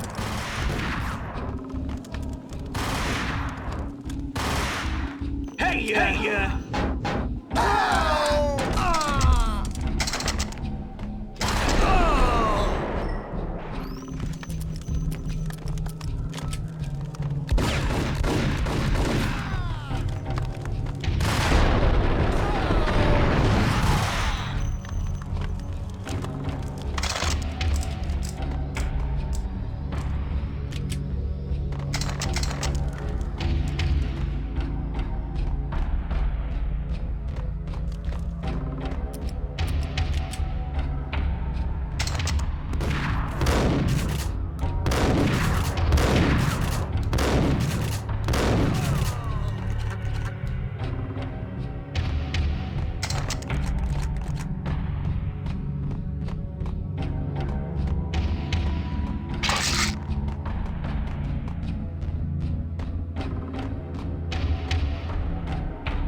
Another newspaper caption for a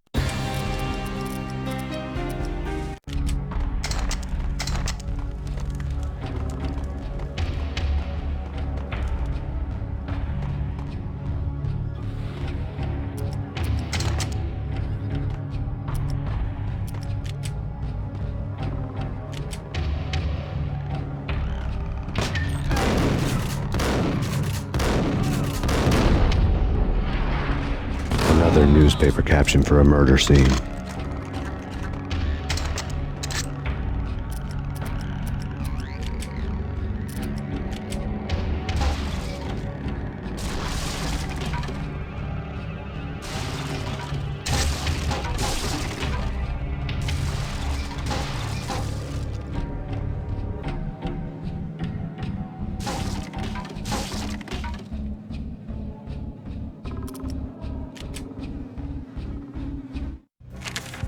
Frankie had left his calling card, a Captain Baseball bat boy strip, next to a sewer passage filled with bodies. You'd better not mess with Captain Baseball Bat Boy. Even my archenemy, Bicycle Helmet Girl, swoons at the sight of me. Aha! There were enough corpses to put a mass murderer to shame.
Things were fast going from bad to worse.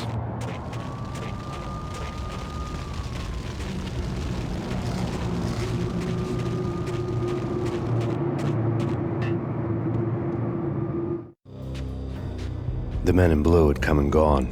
They had decorated the place with chalk outlines and tied it together with yellow tape. The cops who had stayed behind were dead. Frankie, his boys, and I had the place all for ourselves.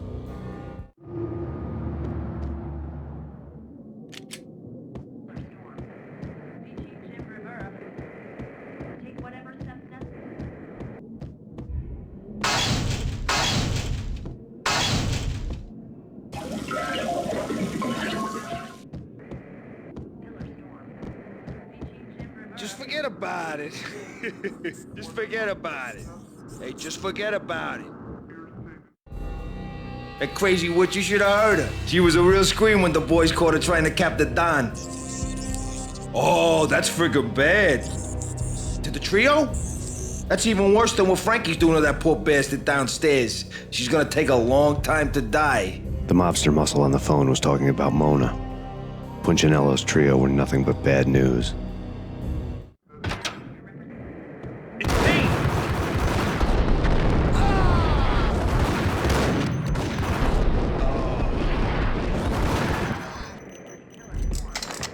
More evidence that Punchinello didn't like it much.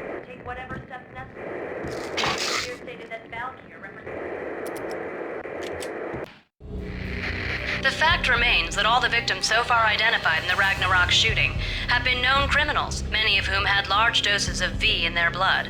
Reliable sources say that Max Payne was also among those killed, although no body has been recovered at this time. Reliable sources. That meant somebody thought the Mafia had me, didn't want the cops snooping around anymore. The body would be delivered to them barely recognizable.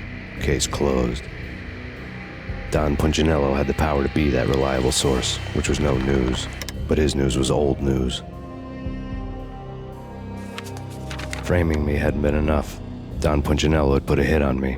He wanted me dead, and it had been important enough for him to give written instructions to Frankie about it. Max Payne should die like a dog for the trouble he's caused. Frankie, I know I can trust you to give this matter the dedication it needs.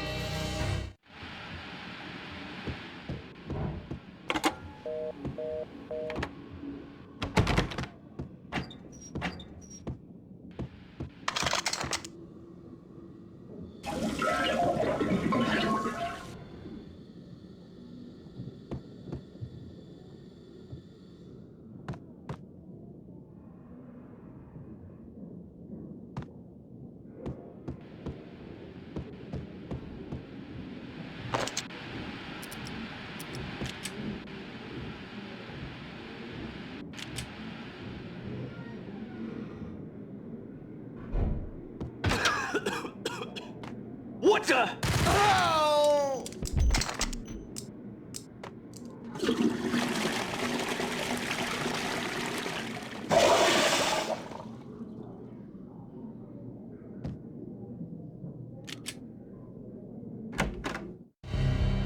The hotel bar was fast developing quite a history.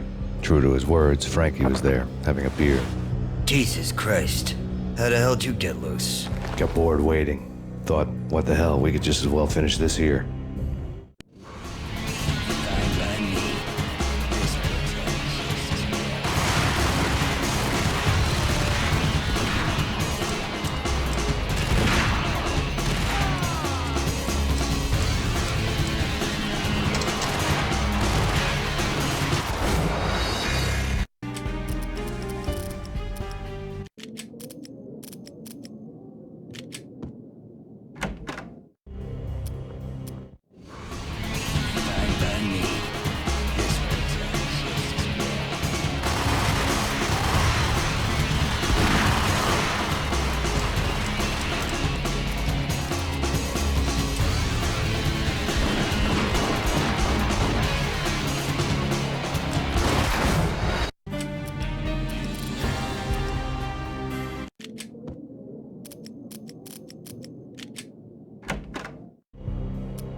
You think you've been a lovely audience. Had enough? I don't play with girls anyway. Unfair! I spotted the tail as soon as I left the hotel. A big black Mercedes. I'd seen the car before. That time it had heralded impressive explosions. Vladimir was back. Bang! You're dead, Max Payne. I might have laughed if I remembered how. What's this supposed to be? Cops and robbers? Look, you want something with me? Get in line. Peace, man. Relax. You know you are a real news item. Armed and dangerous. I am going to make you an offer you can't refuse. I've always wanted to say that. It's a bum rap. I've been framed. Well, that's a moot point. Whatever you did or did not do, I'm sure you had good reason for doing it. Want to hear me out? I'm listening.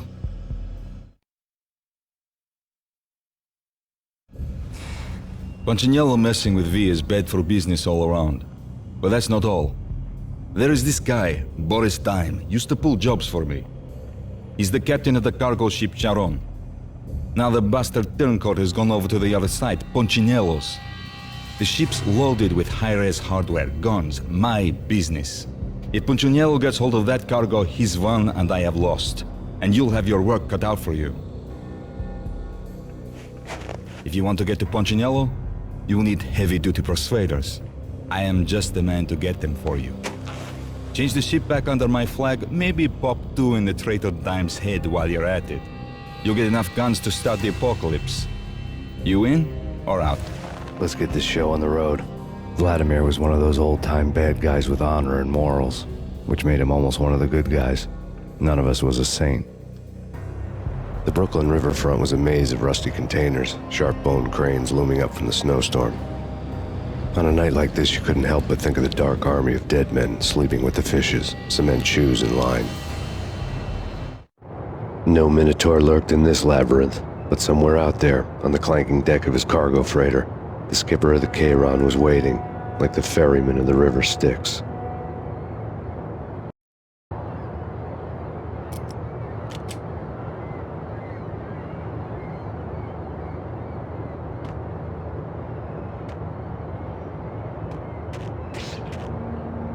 What the hell?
Tears to my eyes. Transcendent.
What the hell?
I doubted the letter was a receipt.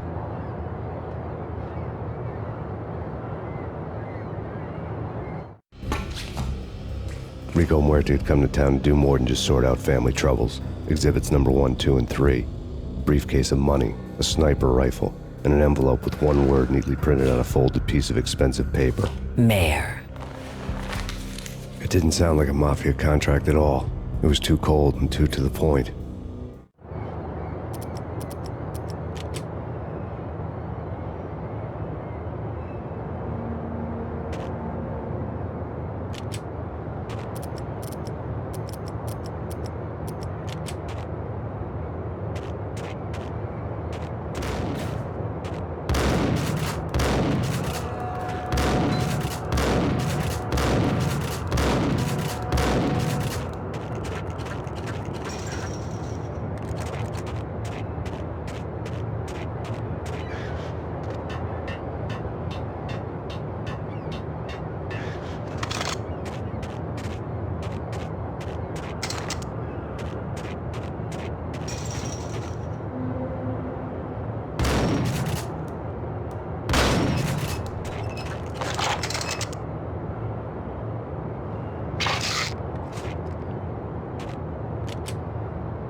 I'd found Boris Dime's ship.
Rust had crept over the sides of the cargo steamer a long time ago. Boris Dime would be on board. I'd have to smoke half of his crew to even get near the gangplank. Guns were probably being kept in the hold, buried amidst the rats and oily water.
Angie, tell me, how much did Dime cost you?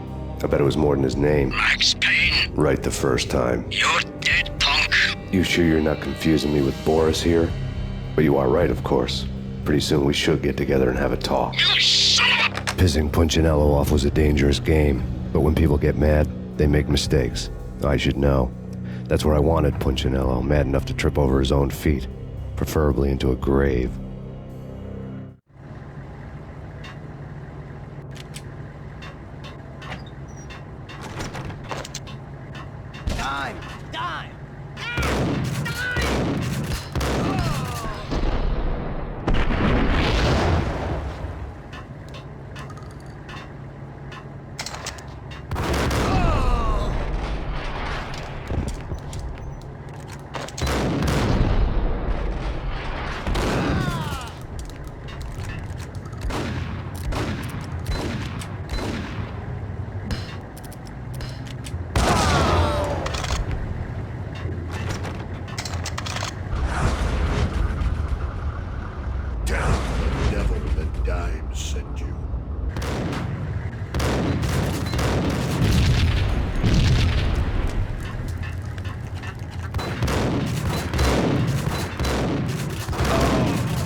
how to handle yourself. Anybody who says different is calling me a liar. Glad I'm here. Collect all the guns and ammo you want. Meet me on the bridge afterwards.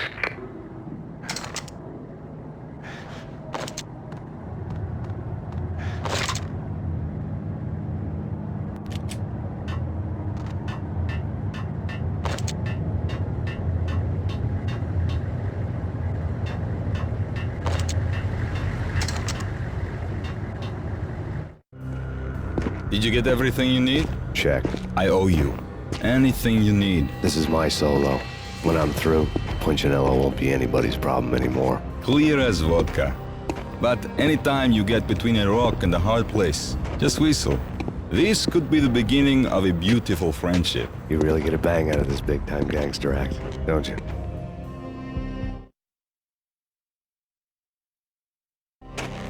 Even with all this firepower, I figured I couldn't get to Punchinello at his manor.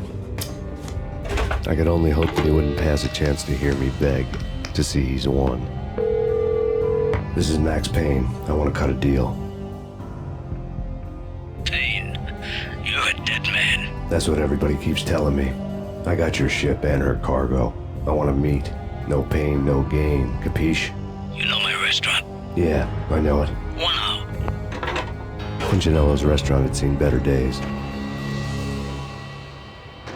Snow was falling like ashes from post-apocalyptic skies, but that was outside. Things would soon get hot in the Don's restaurant. I knew it was a long shot, Angelo Punchinello actually showing up, but there was no crime in hoping.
Punchinello was burning to get me.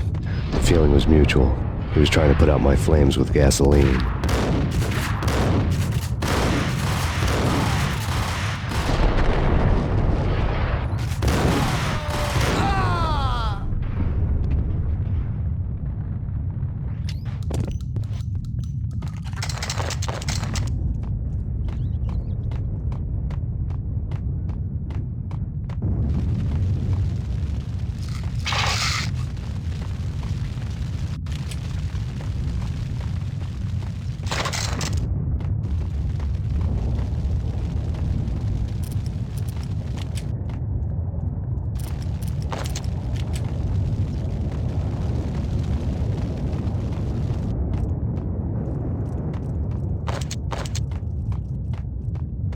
The mobsters have been guarding a real treasure, the way out of this disco inferno.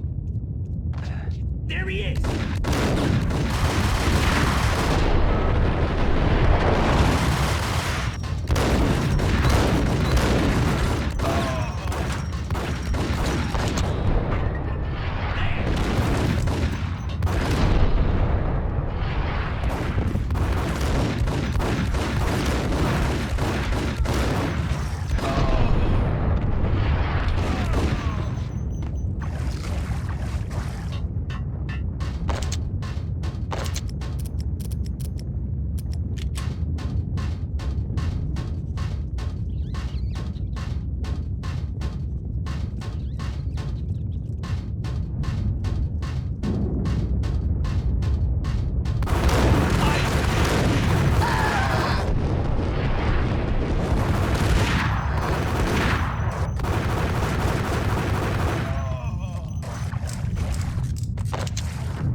Vlad had seen my smoke signals.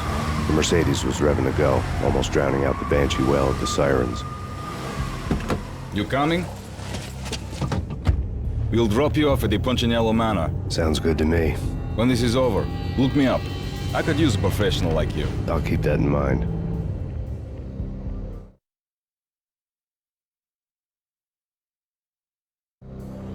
The night groaned with cold.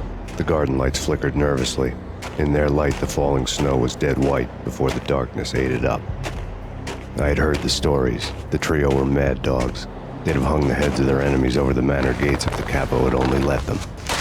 Punchinello wanted Payne. He'd see the pain. The trick in my situation was that there was no trick, no matter what the movies tell you. No rules, no secret mantra, no roadmap. It wasn't about how smart or how good you were. It was chaos and luck. And anyone who thought different was a fool.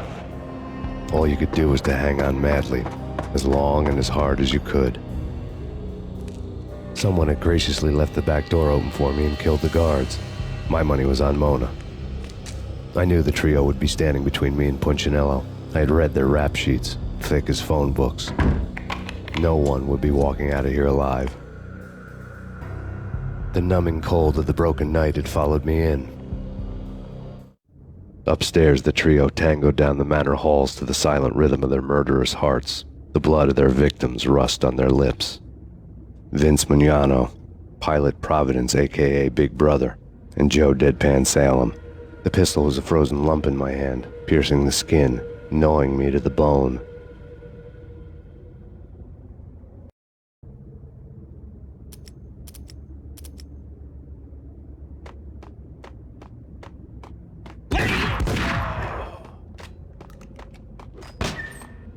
In death, the thug had been promoted to messenger.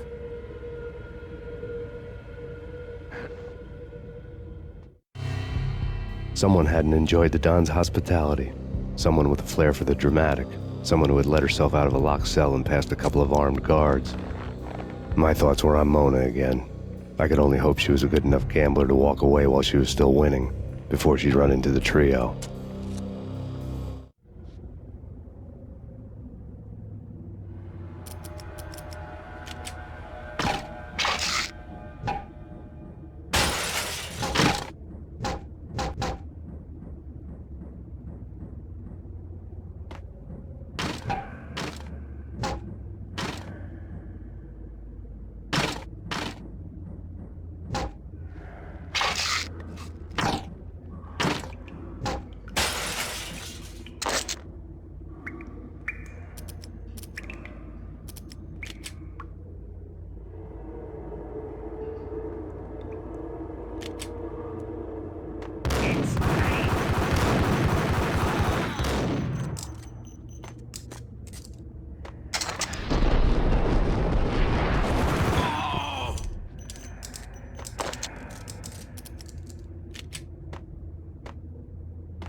Someone get the guys from upstairs! No one's going in.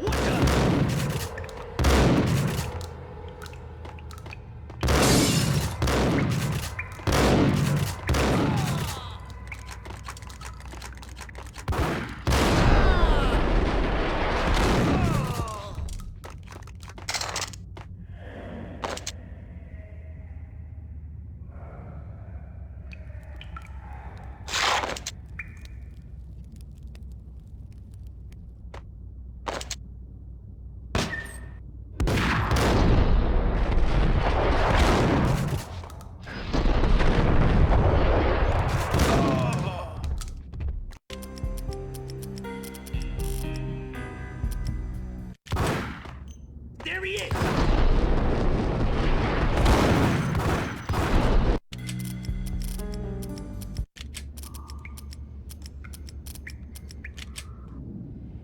It's Payne!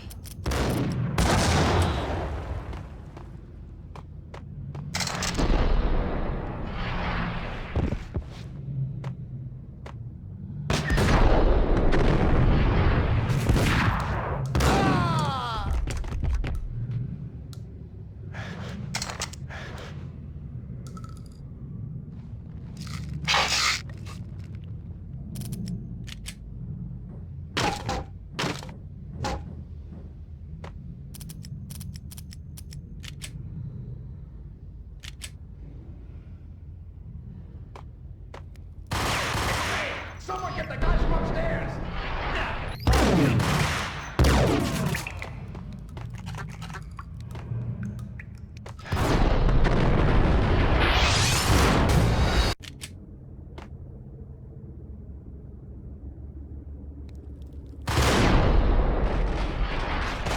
It's Payne! Someone get the guys from upstairs!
It didn't take me long to run into the trio.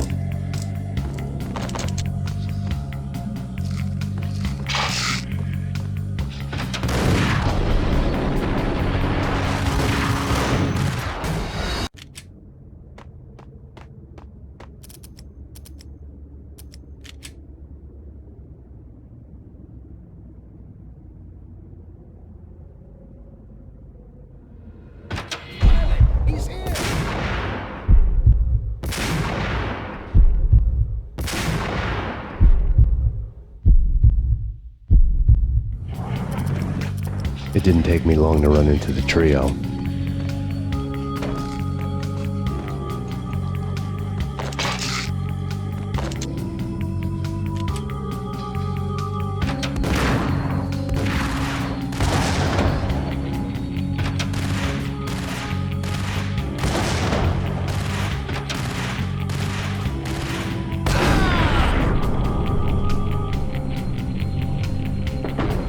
Down, 2 to go.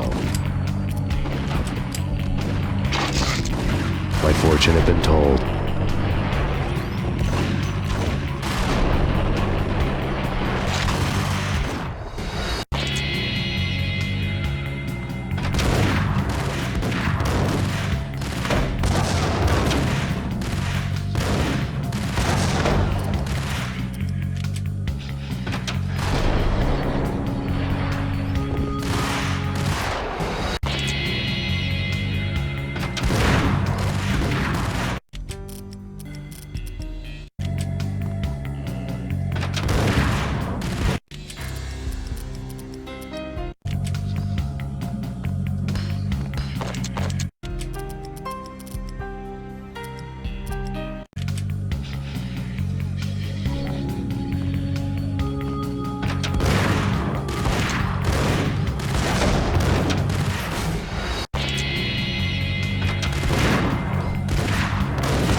Down, 2 to go.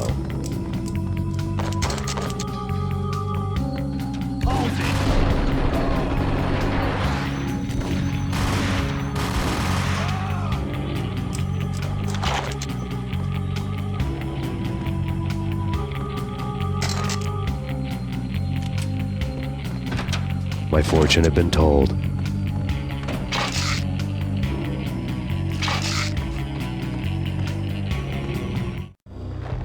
The word on Lisa Punchinello was that she was a bit of a witch. The tarot cards on the kitchen table fit the picture. They weren't my kind of cards, but I was willing to take a crack at the hand Mrs. Punchinello had dealt. The first card was the Tower. Maybe that was supposed to be the manor. It got easy after that. The devil was the master of the house, and death was me, coming for him.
It was too late for her. You're a real angel, Max. I couldn't tell whether it was Mona or her sister. The body was a mess. The sick bastard had really gotten a kick out of it. Seeing her lying there got me thinking about another woman's body on another bed. Got me thinking about a fallen cradle.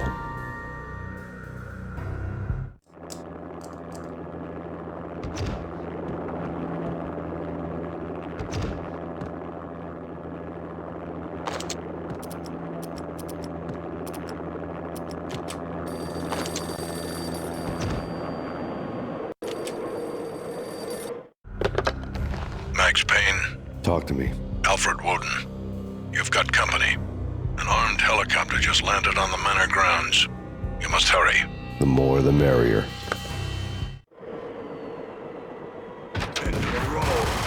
Vince Mignano.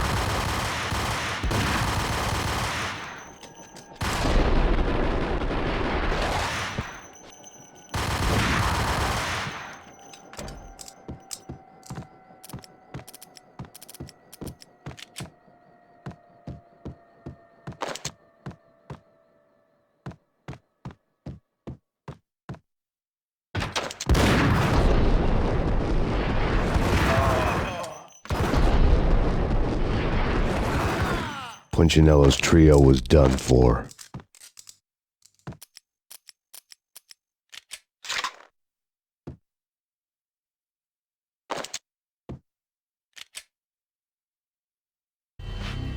Outside my door. Hurry. He's coming for me. You gotta hurry. Please. I could hear Punchinello on the phone begging for help. He should have been saying his goodbyes. Punchinello was a pushover. The moment I stepped into the room, he folded like a deuce before a royal flush. No, wait. I was just doing what I was told. I couldn't refuse. She's someone high up. Government, maybe. I don't know. He was trying to buy more sand for his hourglass. I wasn't selling any.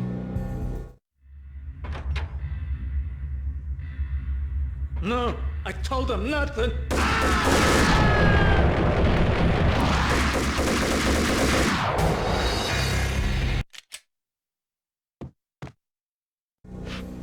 Outside. No, I told him nothing.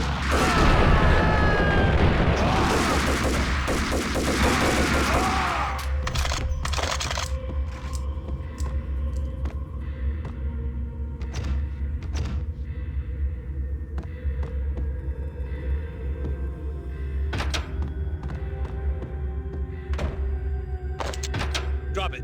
Don't move. Game over, Max Payne. I could tell when I was outgunned. It was time to take another beating. The mystery witch was a real barracuda. Trouble on dagger heels, a smoking assault rifle in her hand, and an army of killer suits behind her. How sweet. I get to kill two birds with one stone.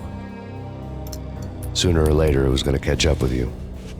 Mr. Payne, it's time to show you the benefits of my brew. Be a good boy now. You'd find that Lady Luck was really a hooker. You were fresh out of cash.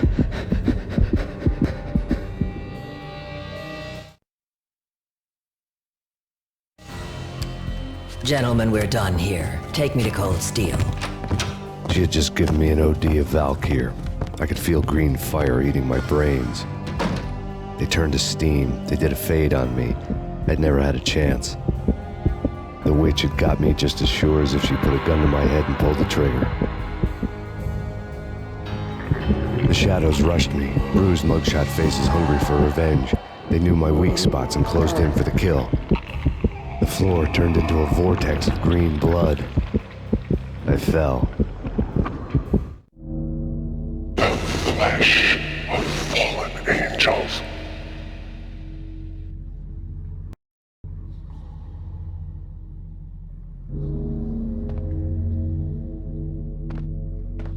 Who's there?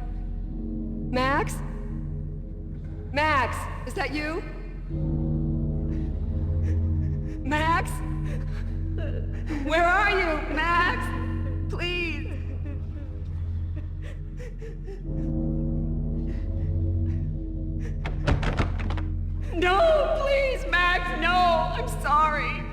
Please don't, Max. No, please.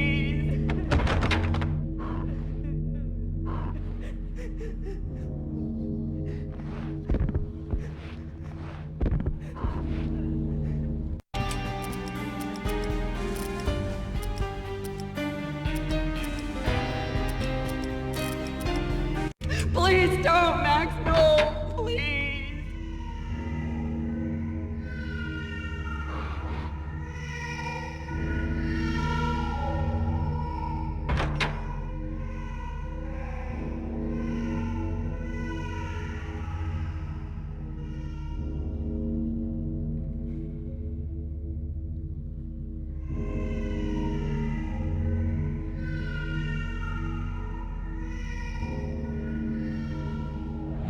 Max? Where are you, Max? Please. The letter was staring at me. Bartender is shiny stuff and dreams are made of stooped necromancers. He sings like a banana wrist, having strayed too close to the constellations on their shaved skulls. There was a bad line in a prank call. Someone spouting insane babble. I couldn't make sense of it. But I had an overwhelming sense of deja vu, and the caller's voice sounded oddly familiar.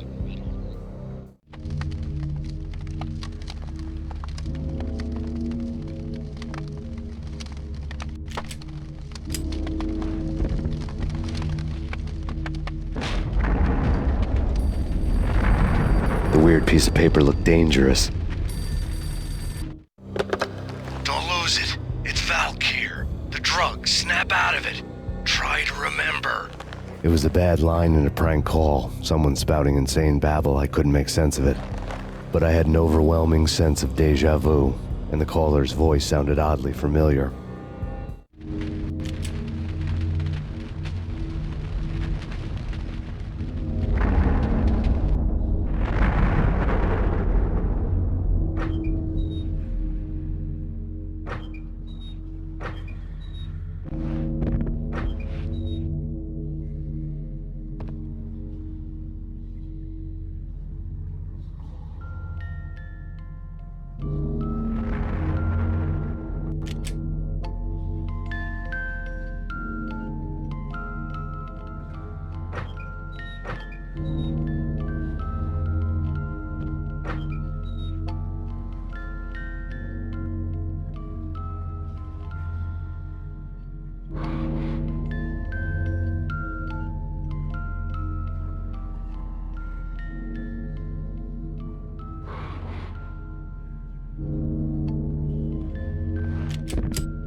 Max, something happened at the office today.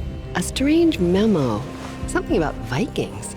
Honey, I gotta run. You can tell me all about it this evening. Have a nice day, darling. The bullet holes were rubies on her chest, blood glowing on her ivory skin. She was so beautiful.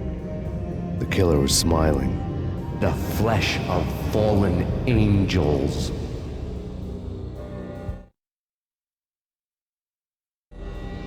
Slowly, the green nightmare faded, leaving dark stains on my soul that would never come off. I felt like flatlining. I was all shook up. I woke up in a cold sweat, sick and tired to the bone, lying in a puddle of my own puke. The hag had said take me to Cold Steel before it had all gone crazy. It was a clue, the only one I had. It took me forever to crawl back to my feet and hit the road, but when I did, I drove straight to Cold Steel Foundry outside the city. There was a whole lot of action around the place for a freezing winter night. Trucks coming and going, men running. I had the drop on the mystery witch. She thought I was dead. I was on her blind side. I was going in.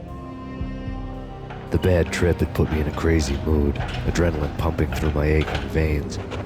Staggering on the mill roof in ice and snow and wild wind, I was a ninja. My kung fu was strong. I wasn't kidding anybody. At best, I was Superman on kryptonite about to fall through a skylight, down to where it was all going down. A half-abandoned industrial area in the middle of nowhere. The factory was a perfect front for any number of illegal activities.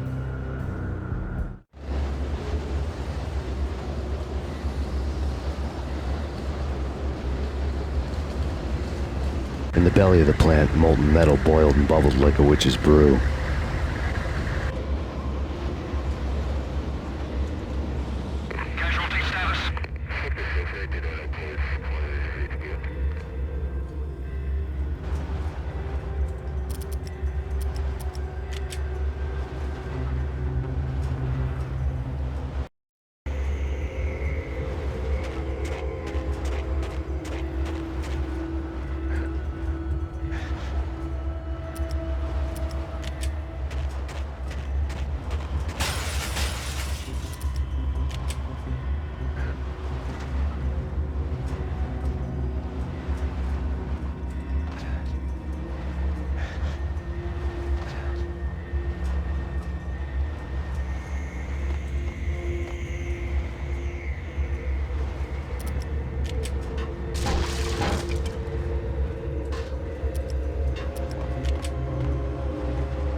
Life-threatening weather conditions.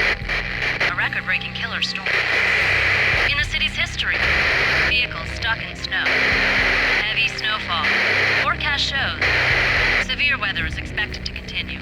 Out in the night, snow fell like confetti over the Devil's Parade. The storm was anything but over.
I bet they sleep with their rifles.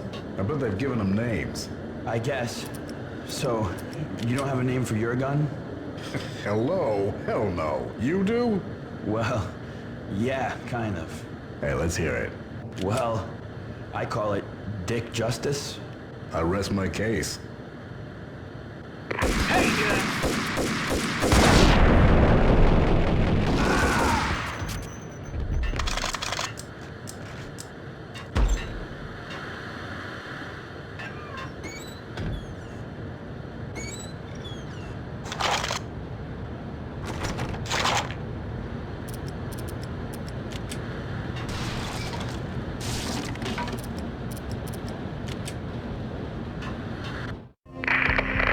Perimeter breached. The facility has been compromised. Repeat, the Deep Six has been compromised. Initiate Operation Deadeye. The walkie-talkie military lingo could mean only one thing. They were getting ready to destroy the evidence and vanish into the night. I was so close. The hidden truths were just around the corner.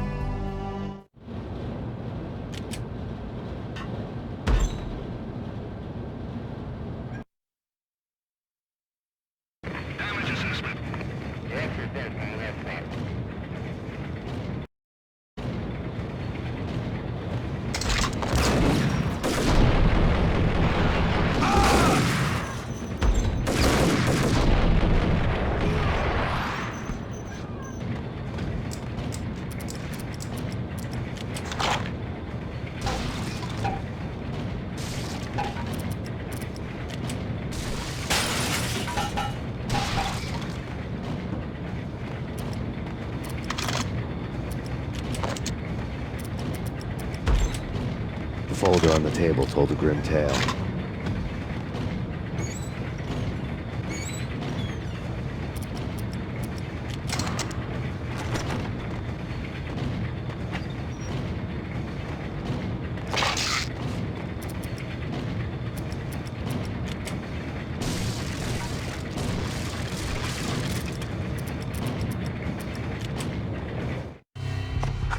The mercenaries were running a tight operation, paperwork and all.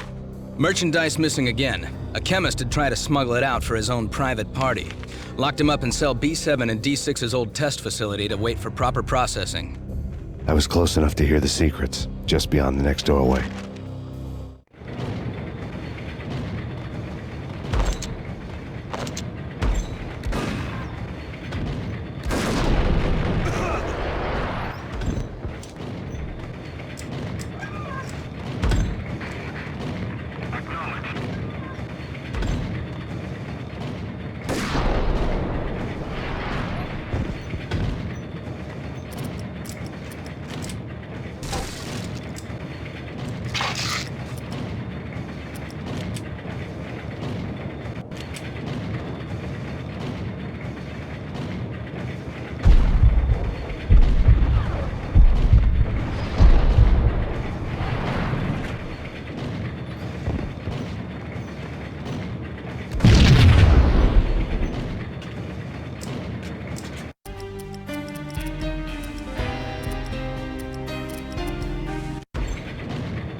folder on the table told a grim tale.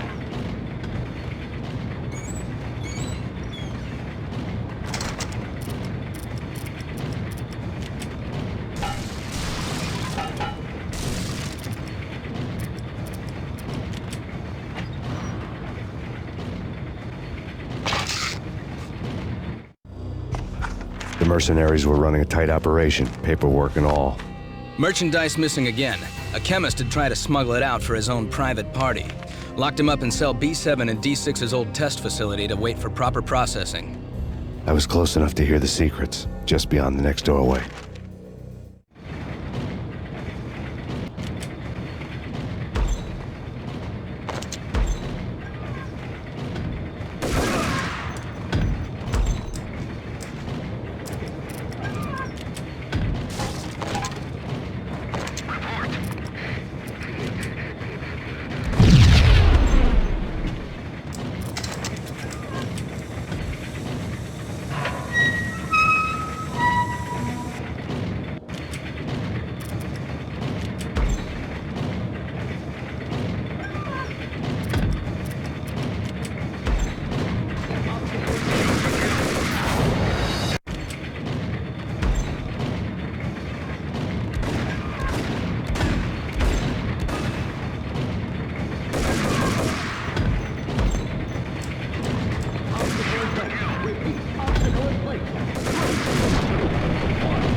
The monitor showed me the way.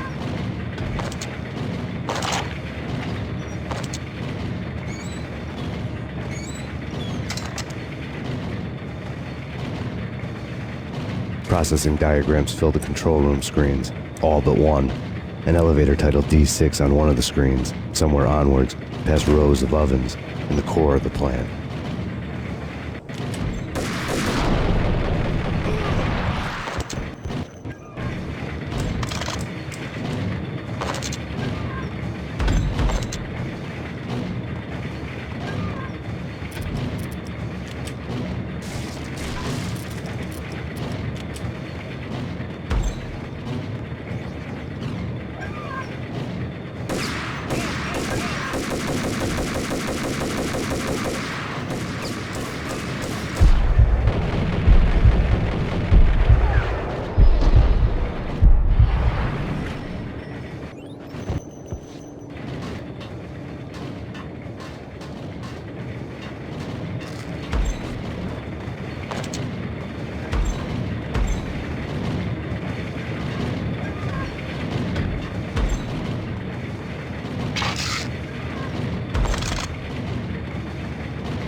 had taken on the role of the mythic detective, Bogart as Marlowe, or as Sam Spade going after the Maltese Falcon to unravel all the mysteries.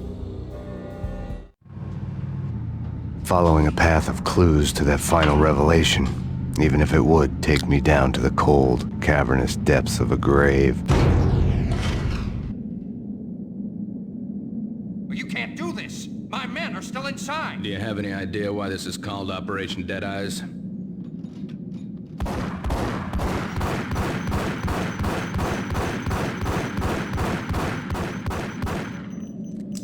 I think he's dead already. Let's do it.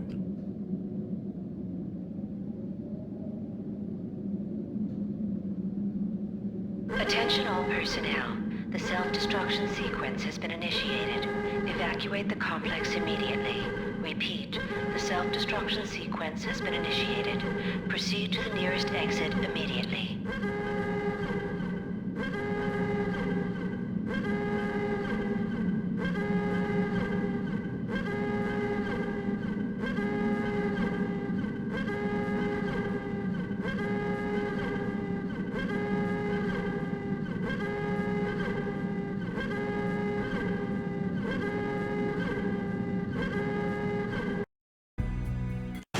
Proceed to the nearest exit immediately.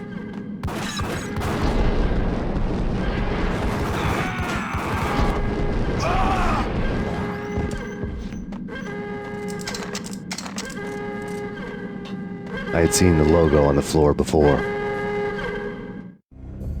There was an old army bunker under the steel mill. I knew the military plaque on the floor. I had seen 1,000 variations of the insignia on crumbling brick walls everywhere in the city. The sword replaced by a syringe. Project Valhalla, V for Valkyr, V for Valhalla. All of a sudden it read like a crackpot conspiracy theory.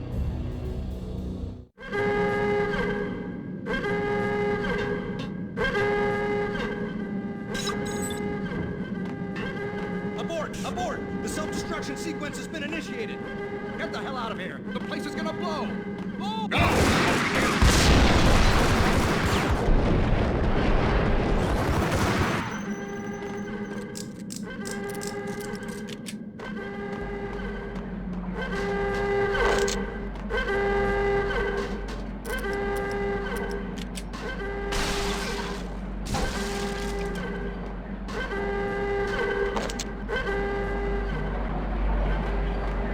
Attention all personnel. The self-destruction sequence has been initiated. Proceed to the nearest exit immediately.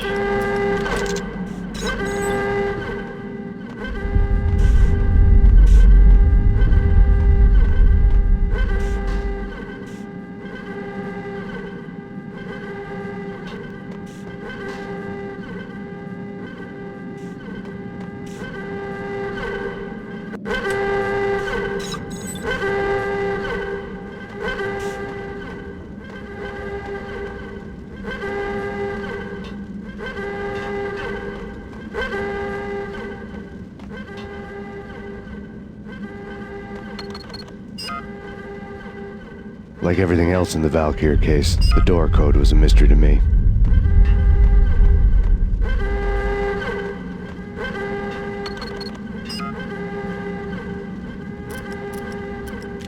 Attention all personnel. The self-destruction sequence has been initiated. Proceed to the nearest exit immediately.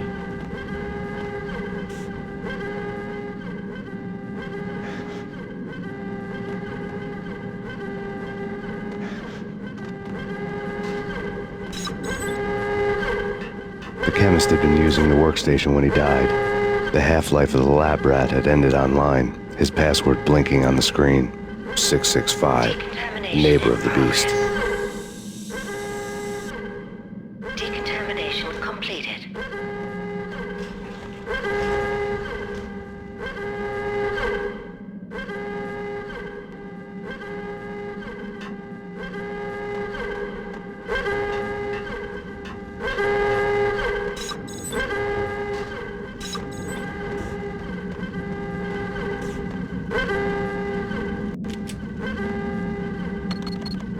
Attention all personnel.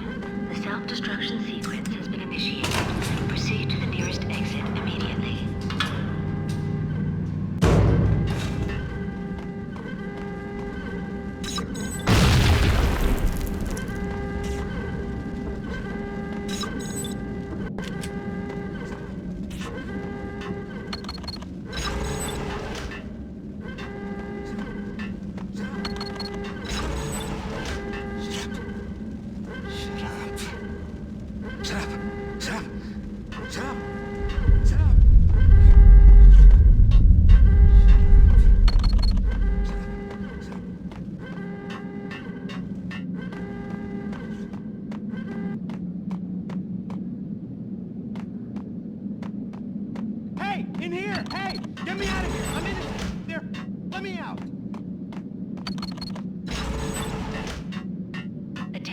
all personnel.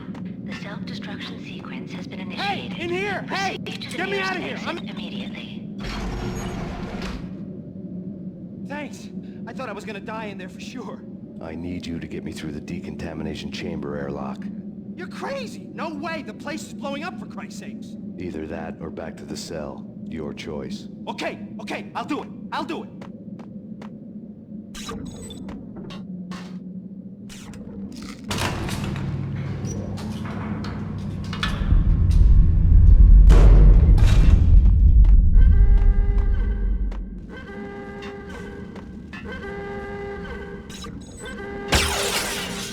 We're dead! We're dead!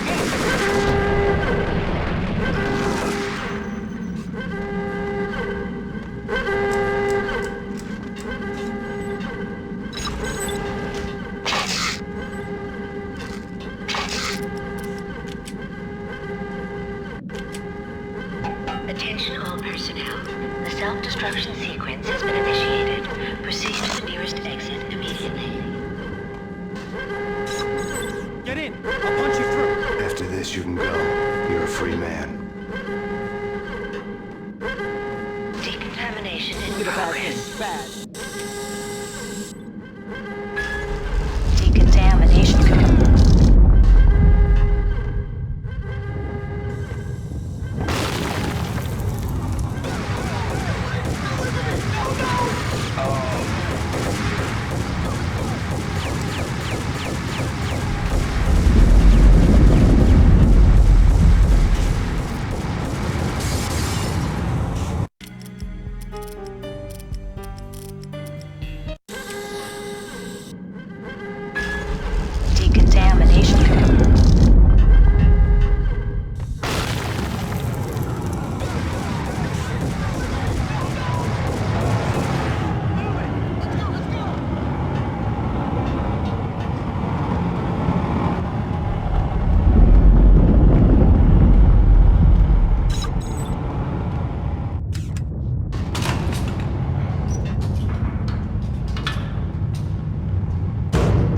I was caught in the middle of the deadly web that was the Valkyr case.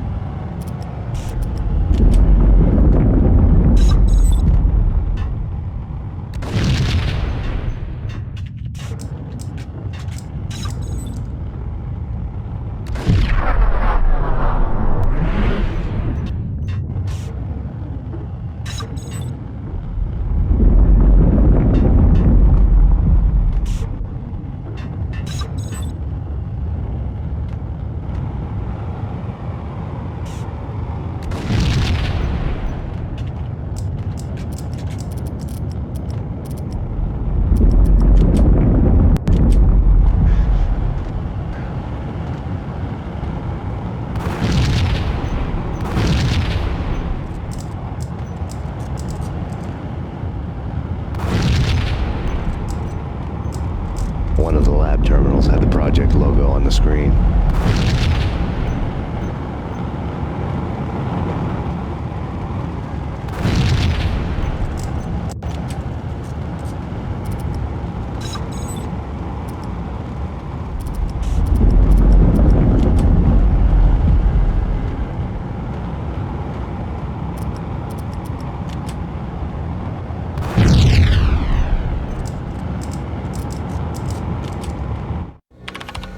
Top secret.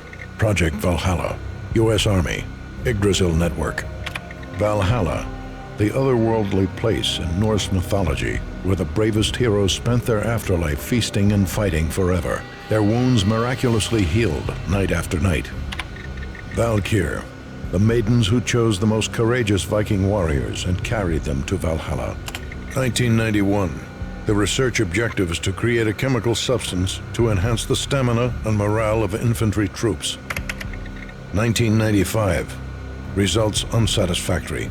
Project cancelled. Someone had decided to continue the sick experiment unauthorized. Project compromised. Data leak. Fix the damage by any means necessary. Security clearance red.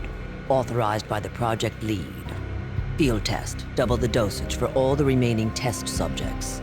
Observe and record the subject's behavior in an urban setting. The drop-off point was my old address in New Jersey. The file dated 3 years ago. Just when you thought you had reached the deepest depths of horror, it suddenly got worse. How to turn off that small voice inside your head that started to whisper that you should be glad that now, if not before, your revenge was justifiable on any conceivable moral scale. That small voice proved, beyond any doubt, that I was damned. The dagger-heeled woman had come and gone a long time ago. There was nothing more for me here. The bunker's name was acting as a self-fulfilling prophecy.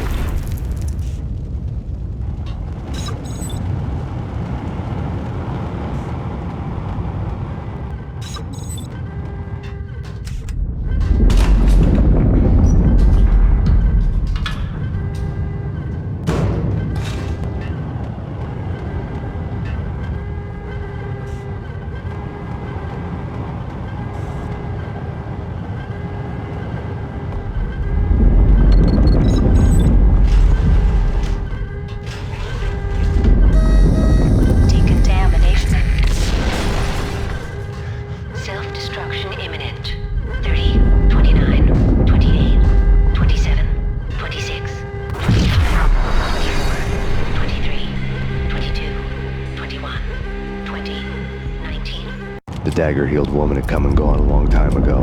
There was nothing more for me here. The bunker's name was acting as a self-fulfilling prophecy.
Piece together a jigsaw, and the final picture is you finishing that same puzzle. A mad, green-eyed killer standing behind you. An urban legend come true. The Project Valhalla test subjects had been the mad junkies who had murdered my loved ones. The rest was simple body count math. It all pointed to her. Ms. Valkyr. The factory went up in a fiery inferno behind me. All my leads were dead, turned to smoke and dust. I had lost my way. I hadn't slept in a million years.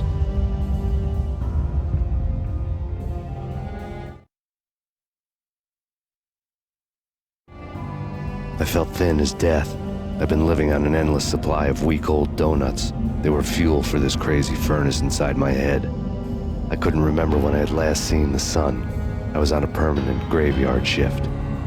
When the darkness fell, New York City became something else, any old Sinatra song notwithstanding. Bad things happened in the night, on the streets of that other city, Noir York City.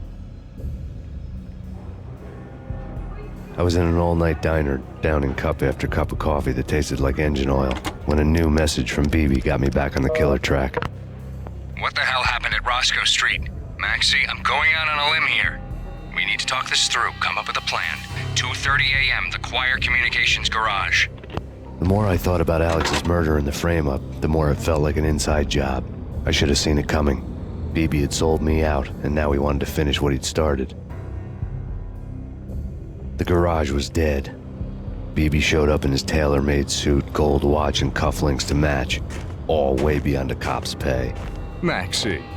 Oozing suave charm, he was guilty as hell. What the hell does BB stand for anyway? Backstabbing bastard? Come on, don't be like that. Have a cigar. I don't smoke. Maxie, you have no idea how big this is. It's huge. You have no idea. I think I do. You're a bribe-taking bent cop who sold out his partner. Those mobsters in the subway were a dead giveaway. Hard to miss. Bet it was exactly like this with Alex. Up close and personal. You can't win this one, Max. No, but I can make damn sure none of you do either. BB turned out to be another cardboard cutout bad guy.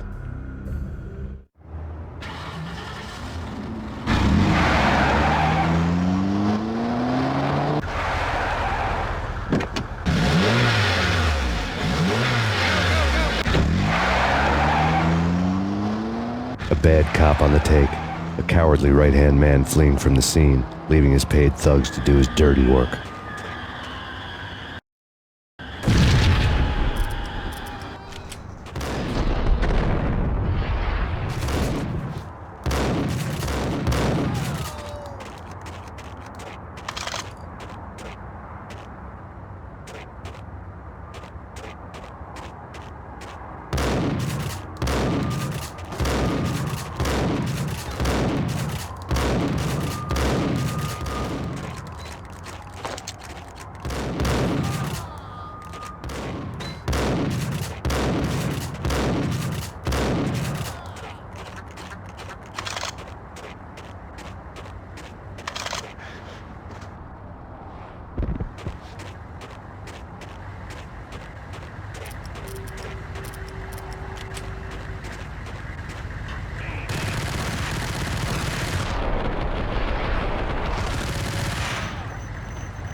reports of a fire at the Punchinello Manor in Westchester.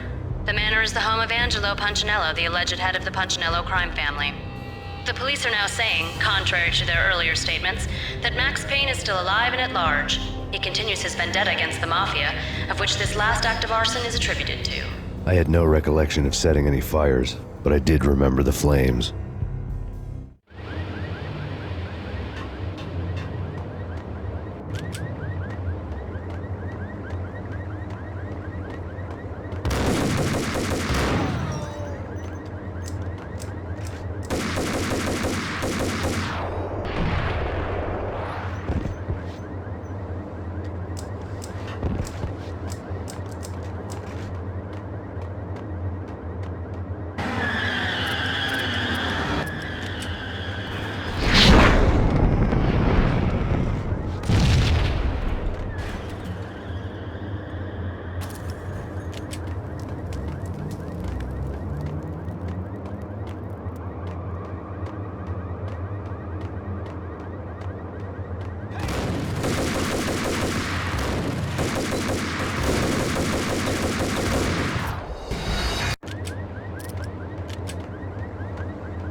wherever you are. You know, I really hate people who refuse to see the inevitable, refuse to do the smart thing.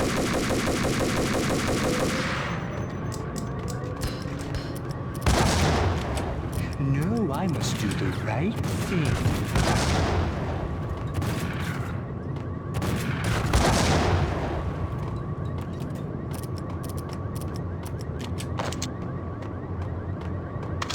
A payphone started to ring.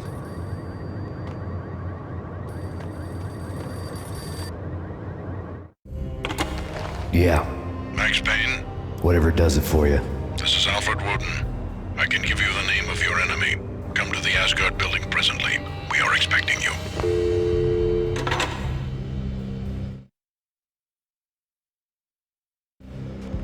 Woden was waiting for me on the steps of the old building. Mr. Payne?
Wherever you are.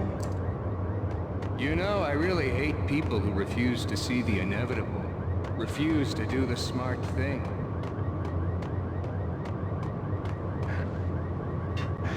No, I must do the right thing.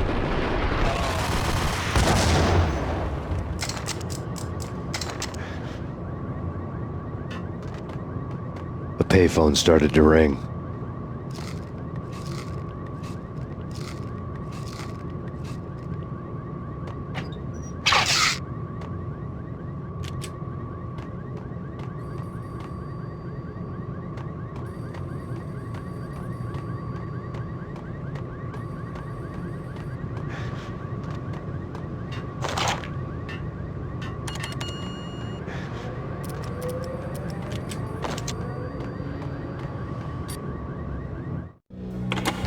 Yeah.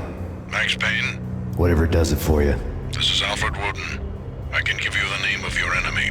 Come to the Asgard building presently. We are expecting you.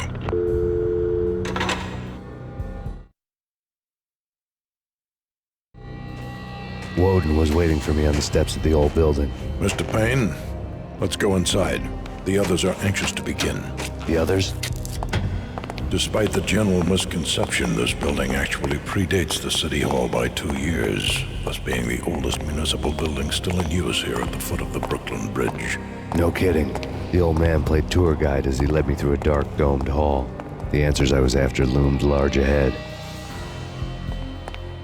Mr. Payne, I would like to introduce you to my colleagues in what we call the Inner Circle. You've been watching too much X-Files. You have seen the files on Project Valhalla. We can fill the gaps, provide you with the information missing from those files. We were all involved in the early stages of the project during the Gulf War. What's the catch? We would very much like to blow this thing wide open, but our hands are tied. Her name is Nicole Horn. She was the key figure in Project Valhalla. When the funding was discontinued, she simply refused to quit. She knew exactly what she had in her hands. Nicole Horn is the president of Acer Corporation. She has more than half the city in her pocket. This must be kept under wraps. If you try to go public with this, we will deny any knowledge. We need you to take her out. Afterwards, we can protect you. Make all the charges go away. That was the cue for the killer suits to kick in the doors and swarm inside.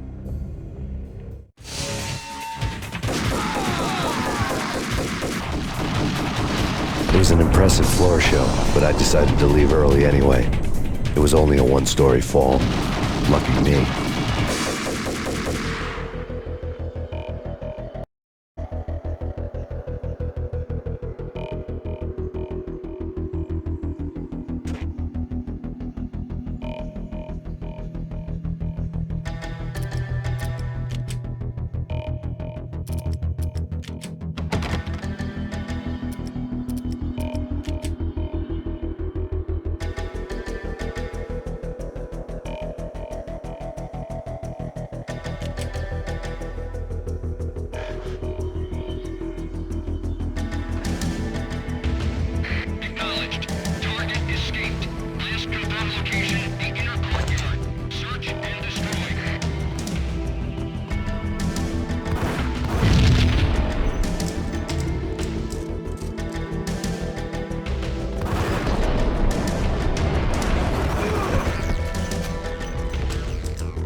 One of the monitors showed what was left of the inner circle.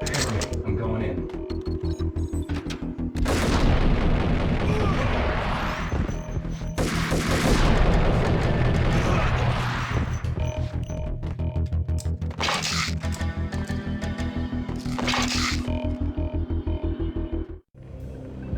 On screen, the so-called corpse of Alfred Woden stood up, miraculously waking from his dirt nap, looking smug among his dead pals. In the land of the blind, the one-eyed man is king. I didn't know how he'd pulled it off, but it was a pretty slick way to get out of all his promises. Most of what he had said fit too well to be a load of crap.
And what is your answer to those saying that he is actually providing a service long overdue to the city? This crusade nonsense has gone too far. He's out of control. It must stop. He will be stopped.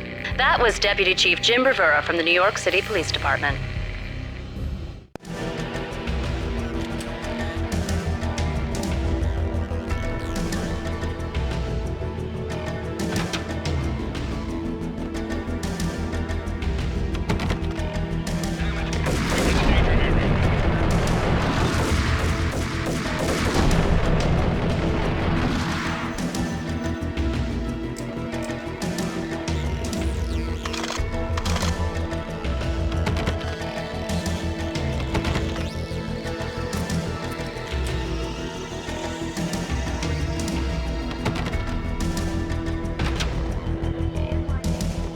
A videotape lay on the desk.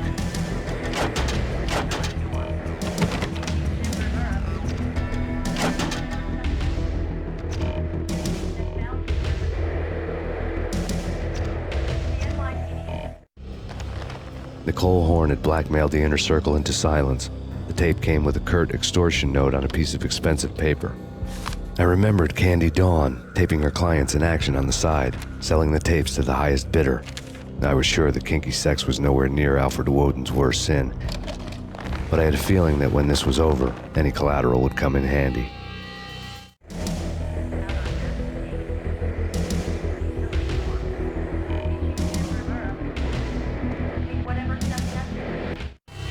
Nothing seems to stop Acer Corporation's phenomenal victory march. Incredibly, the stocks are still rocketing. Worried experts already see a danger in the company's success.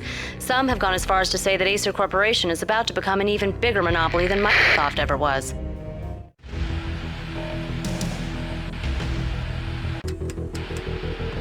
Woden had left me a present.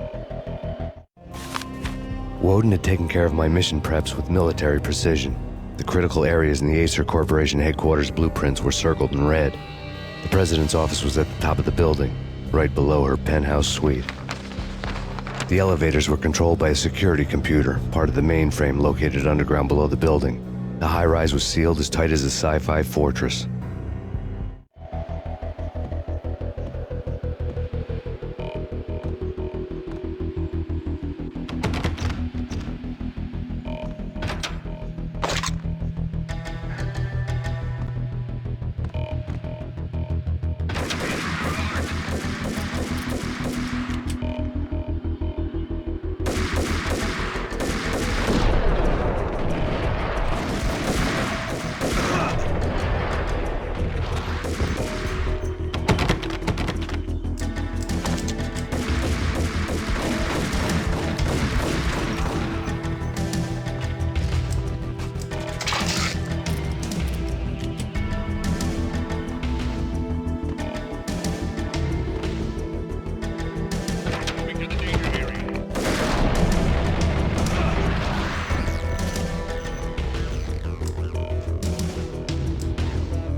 best movie ending ever? Gotta be Butch Cassidy and the Sundance Kid. My hero's end, going out with guns blazing.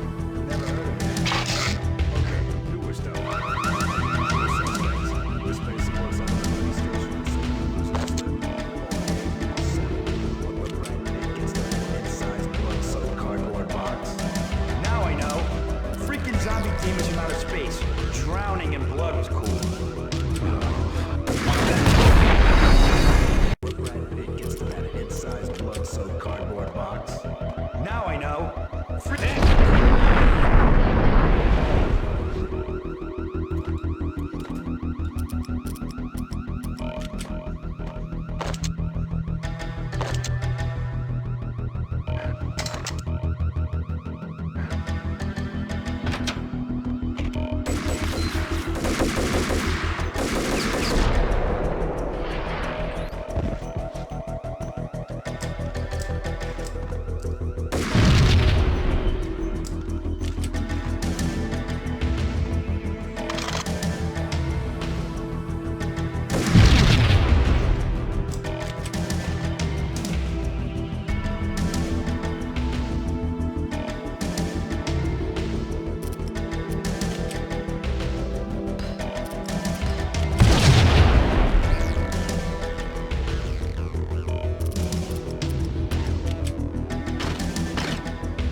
I had dreamed of revenge. Those dreams were always nightmares, of coming close and then failing.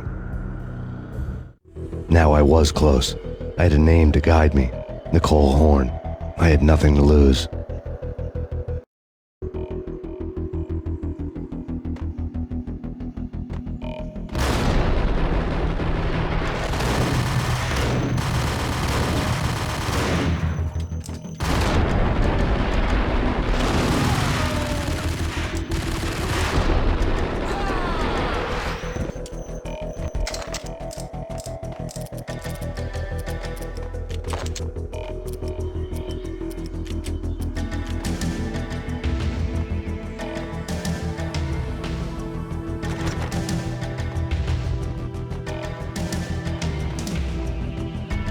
The Inner Circle had quite a track record.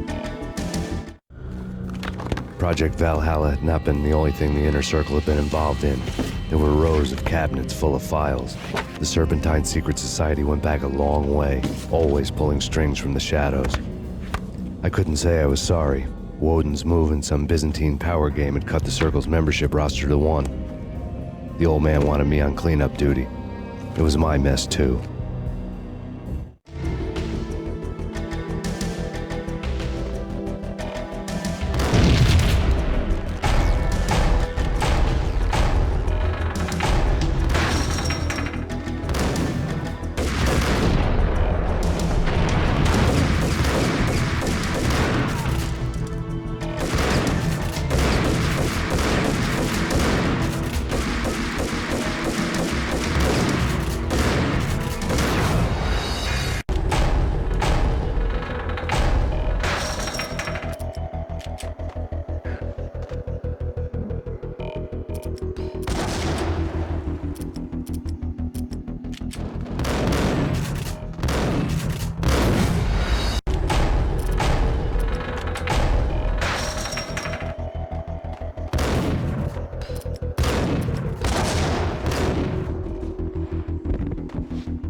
seen one, you've seen them all.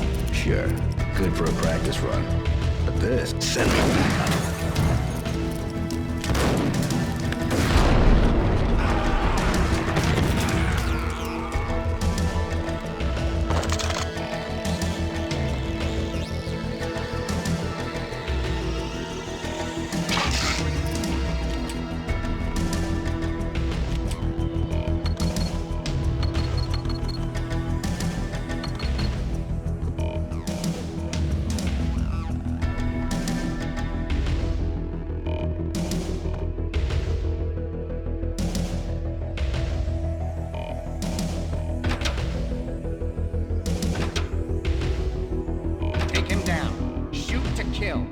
Let's finish this.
Mine wasn't the most original approach to the problem. It wasn't as if it hadn't all been done before. An eye for an eye, the first principle of revenge. Old as dirt, still going strong. The cardinal rule in going after someone with an intention to kill was not to make it personal, which it almost always ended up being anyway. It did with me. I took my time, cruising around the city in the snow. There was no hurry. I knew what I had to do now. I took my time, thinking about it, building up the rage. When I was ready, I parked the stolen wheels at the front entrance of the Acer Corporation headquarters. Got out, got in, got cracking. I had a bullet with Nicole Horn's name on it. I had 10,000 bullets with the hag's name on them. She had ultra-high-tech security systems, enough mercenaries and weaponry to start World War III. There was no fear. New York disappeared behind a veil of snow. I had crossed the threshold. This was her domain, sleek and sexy and soulless, all glass and steel. A place of color-coded security key cards, metal detectors, and surveillance systems.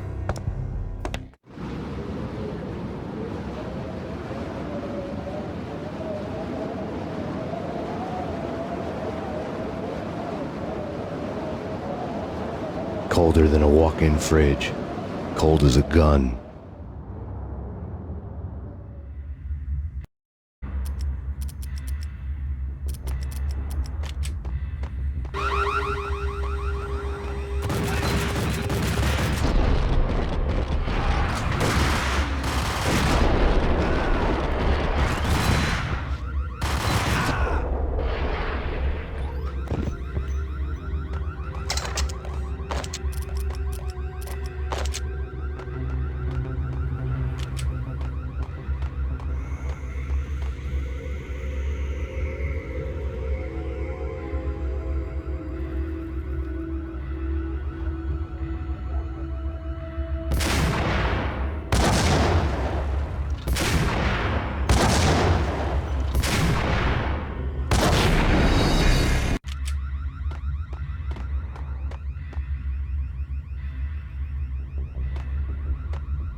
Mona, looking good.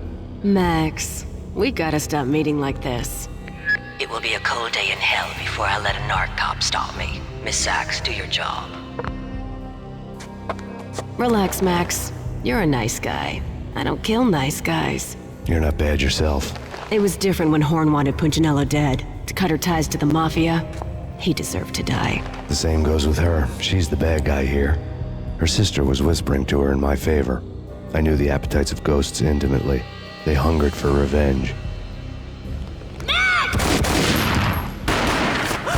No! A gunshot boomed and she fell down in slow motion.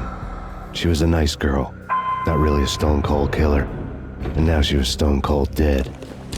Like religious fanatics or loyal samurai, Horn's private army was coming at me.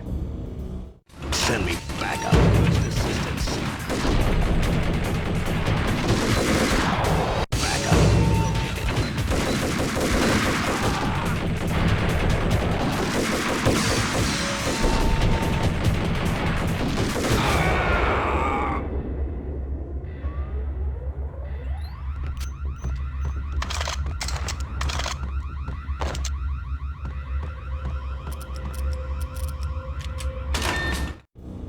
When the elevator came back down, Mona was gone.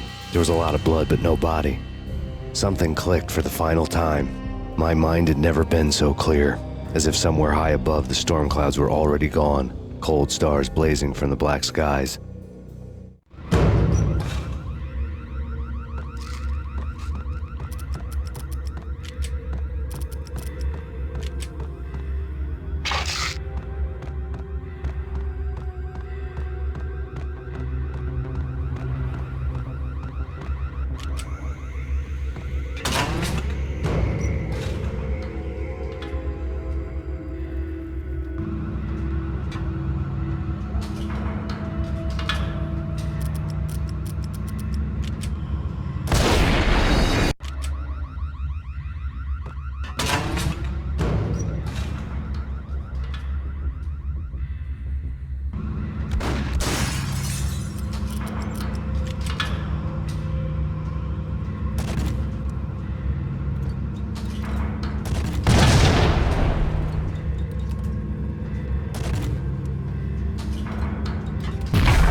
Action movies, and I'm talking about the coolest.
I had elevator access to the mainframe. From there, I'd be able to override the security locks and get to her office.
The unmarked chopper was Horn's pet guardian, inhuman and flawless. It was stalking me. I'm not a cold-blooded killer. I'm a nice guy. I love my wife. I have killed the bastard. Kill the bastard.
All Horn's locks were now offline.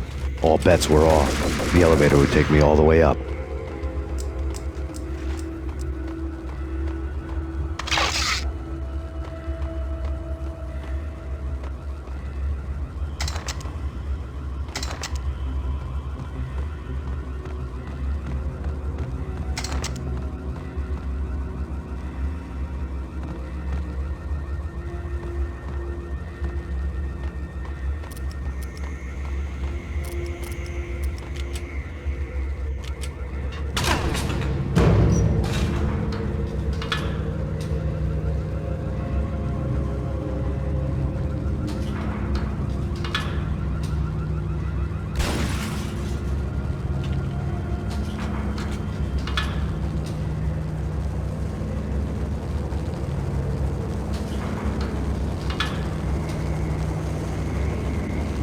Seen from this height, the night seemed to stretch on to eternity.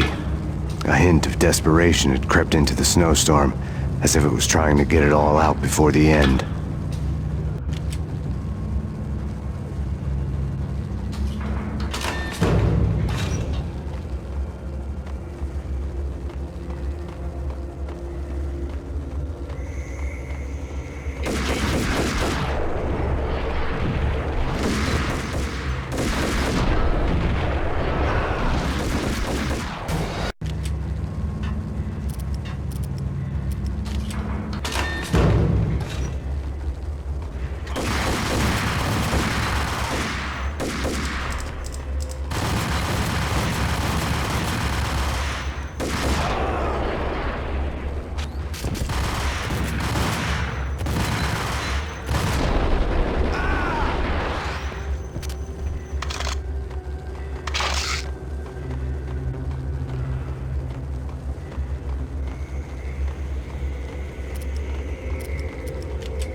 Horn's personal computer was on.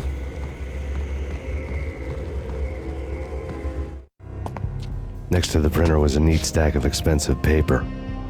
Hacking through Horn's computer would have unearthed files of criminal plans, strategies for world domination, spy helicopter reports, illegal wiretap recordings, internet porno, all of the above. Take your pick. I really didn't care anymore. I had seen too much of it already.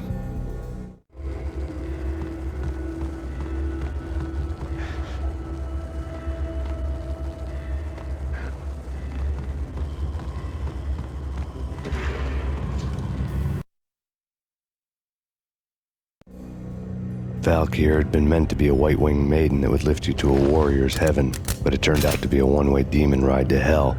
The devil was in the drug. I knew. I had met him.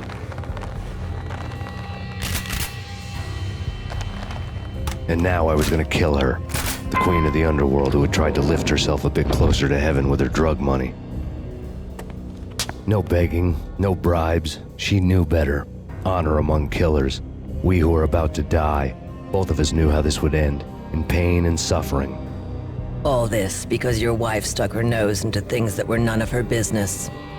The cops were coming to take me away. The sirens were like a bad conscience I couldn't shake. It's ridiculous you've made it this far. You won't be alive when they get here. Stop him!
Max Payne, this is futile.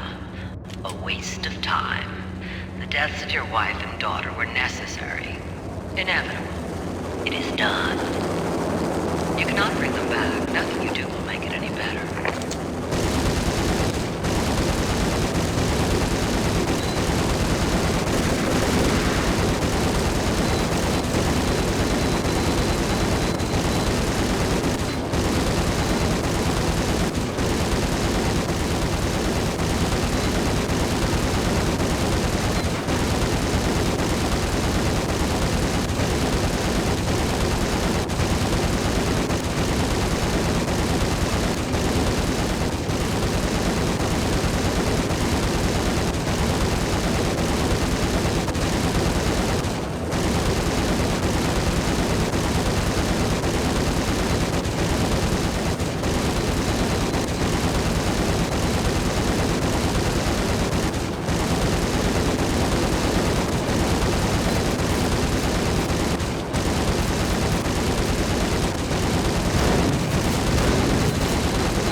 Max Payne, you are fighting a losing battle.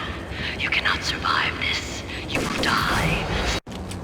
Max Payne, you are fighting a losing battle.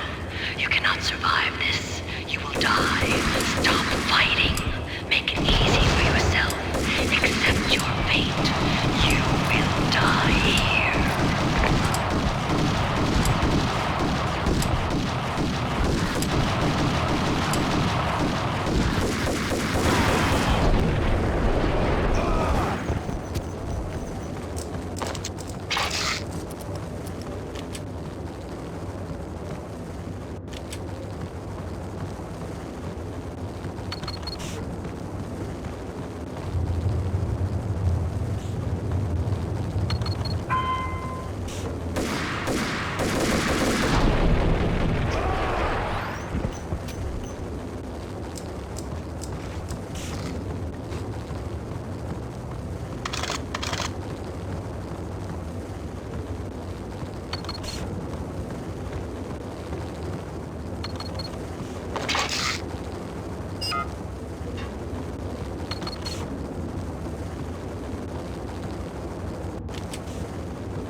Up against an unbeatable force. You have already lost.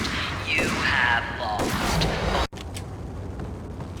Max Payne, face it. You are up against an unbeatable force. You have already lost. You have lost. Only death will set you free from your pain. Accept it.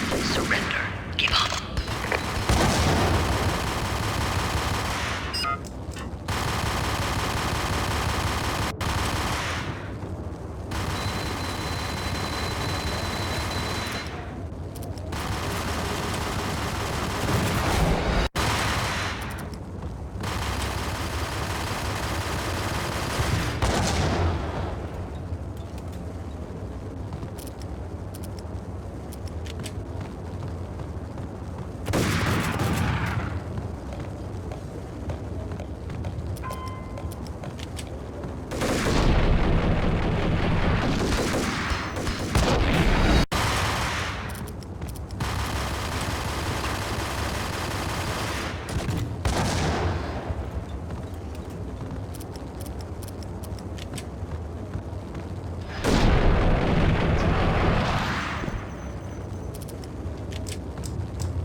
better trained, better equipped. You outnumber him at least 20 to 1.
As soon as the wind dies down. Don't like the look of that mast.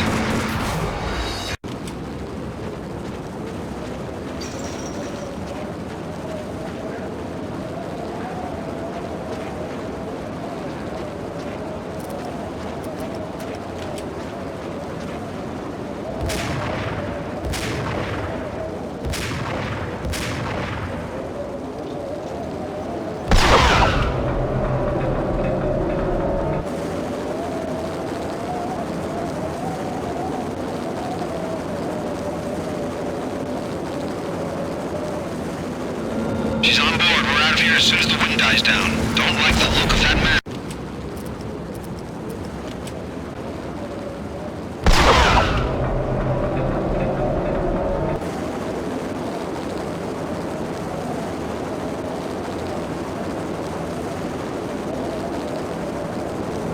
She's on board. We're out of here as soon as the wind dies down. Don't like the look of that mast.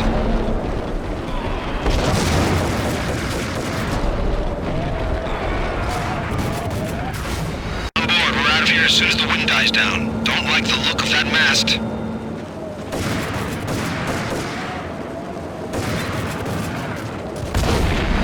On board, we're out of here as soon as the wind dies down. Don't like the look of that mast. On board, we're out of here as soon as the wind dies down. Don't like the look of that mast.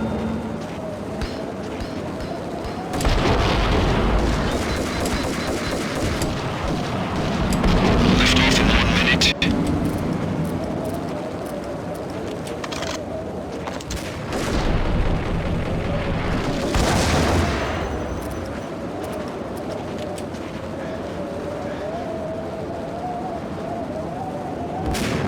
Lift off in 45 seconds.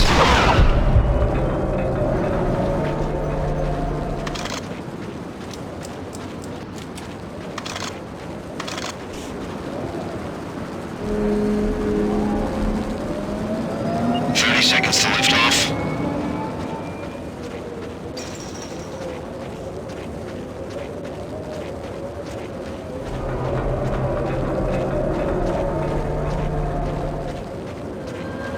15 seconds to lift off.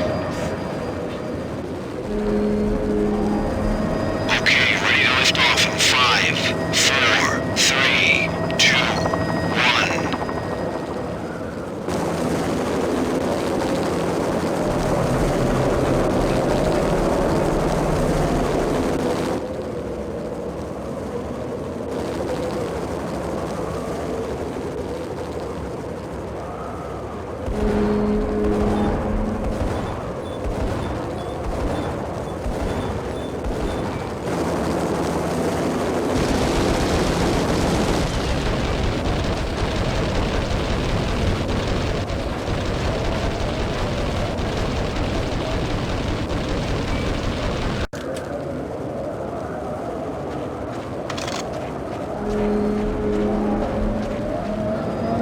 Seconds to lift off.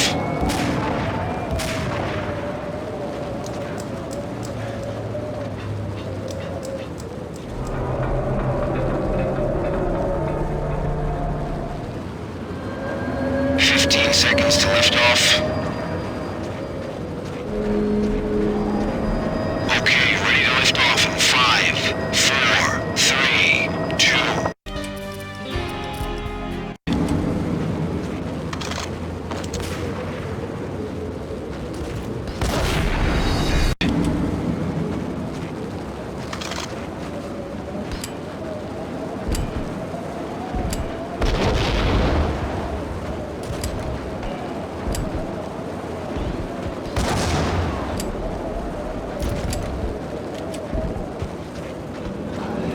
Lift off in 45 seconds.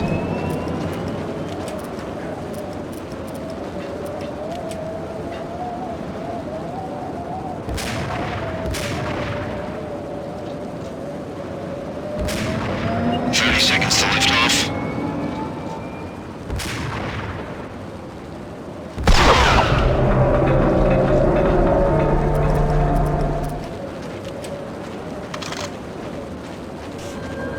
15 seconds to lift off.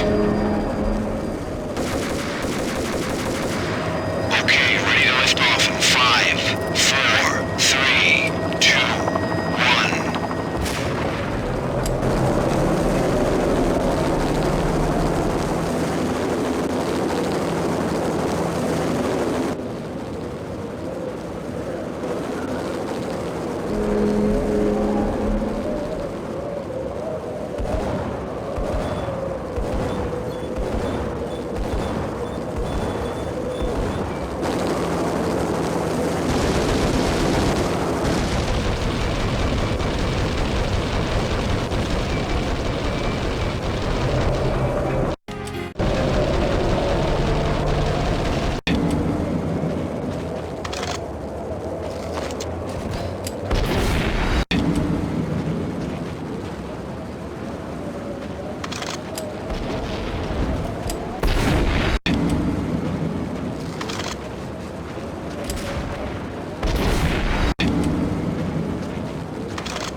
They were all dead.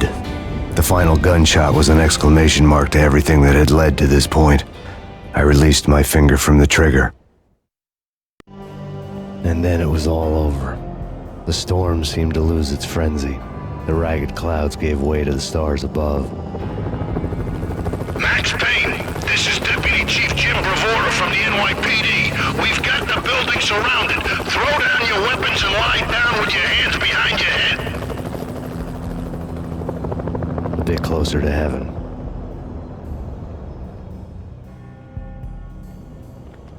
The cops' voices were distant and muted.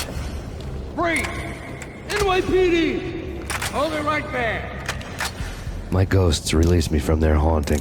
Down below, New York City glittered like diamonds on black velvet. You gave us one hell of a ride. Take him down to Central Booking. You heard the man. Woden was there in the crowd, standing by the sidelines. It wouldn't be over till the man with the patch would say so. He'd say the right words. I knew he would. He'd better. Woden grinned smugly. It was the grin of a winner. That made two of us.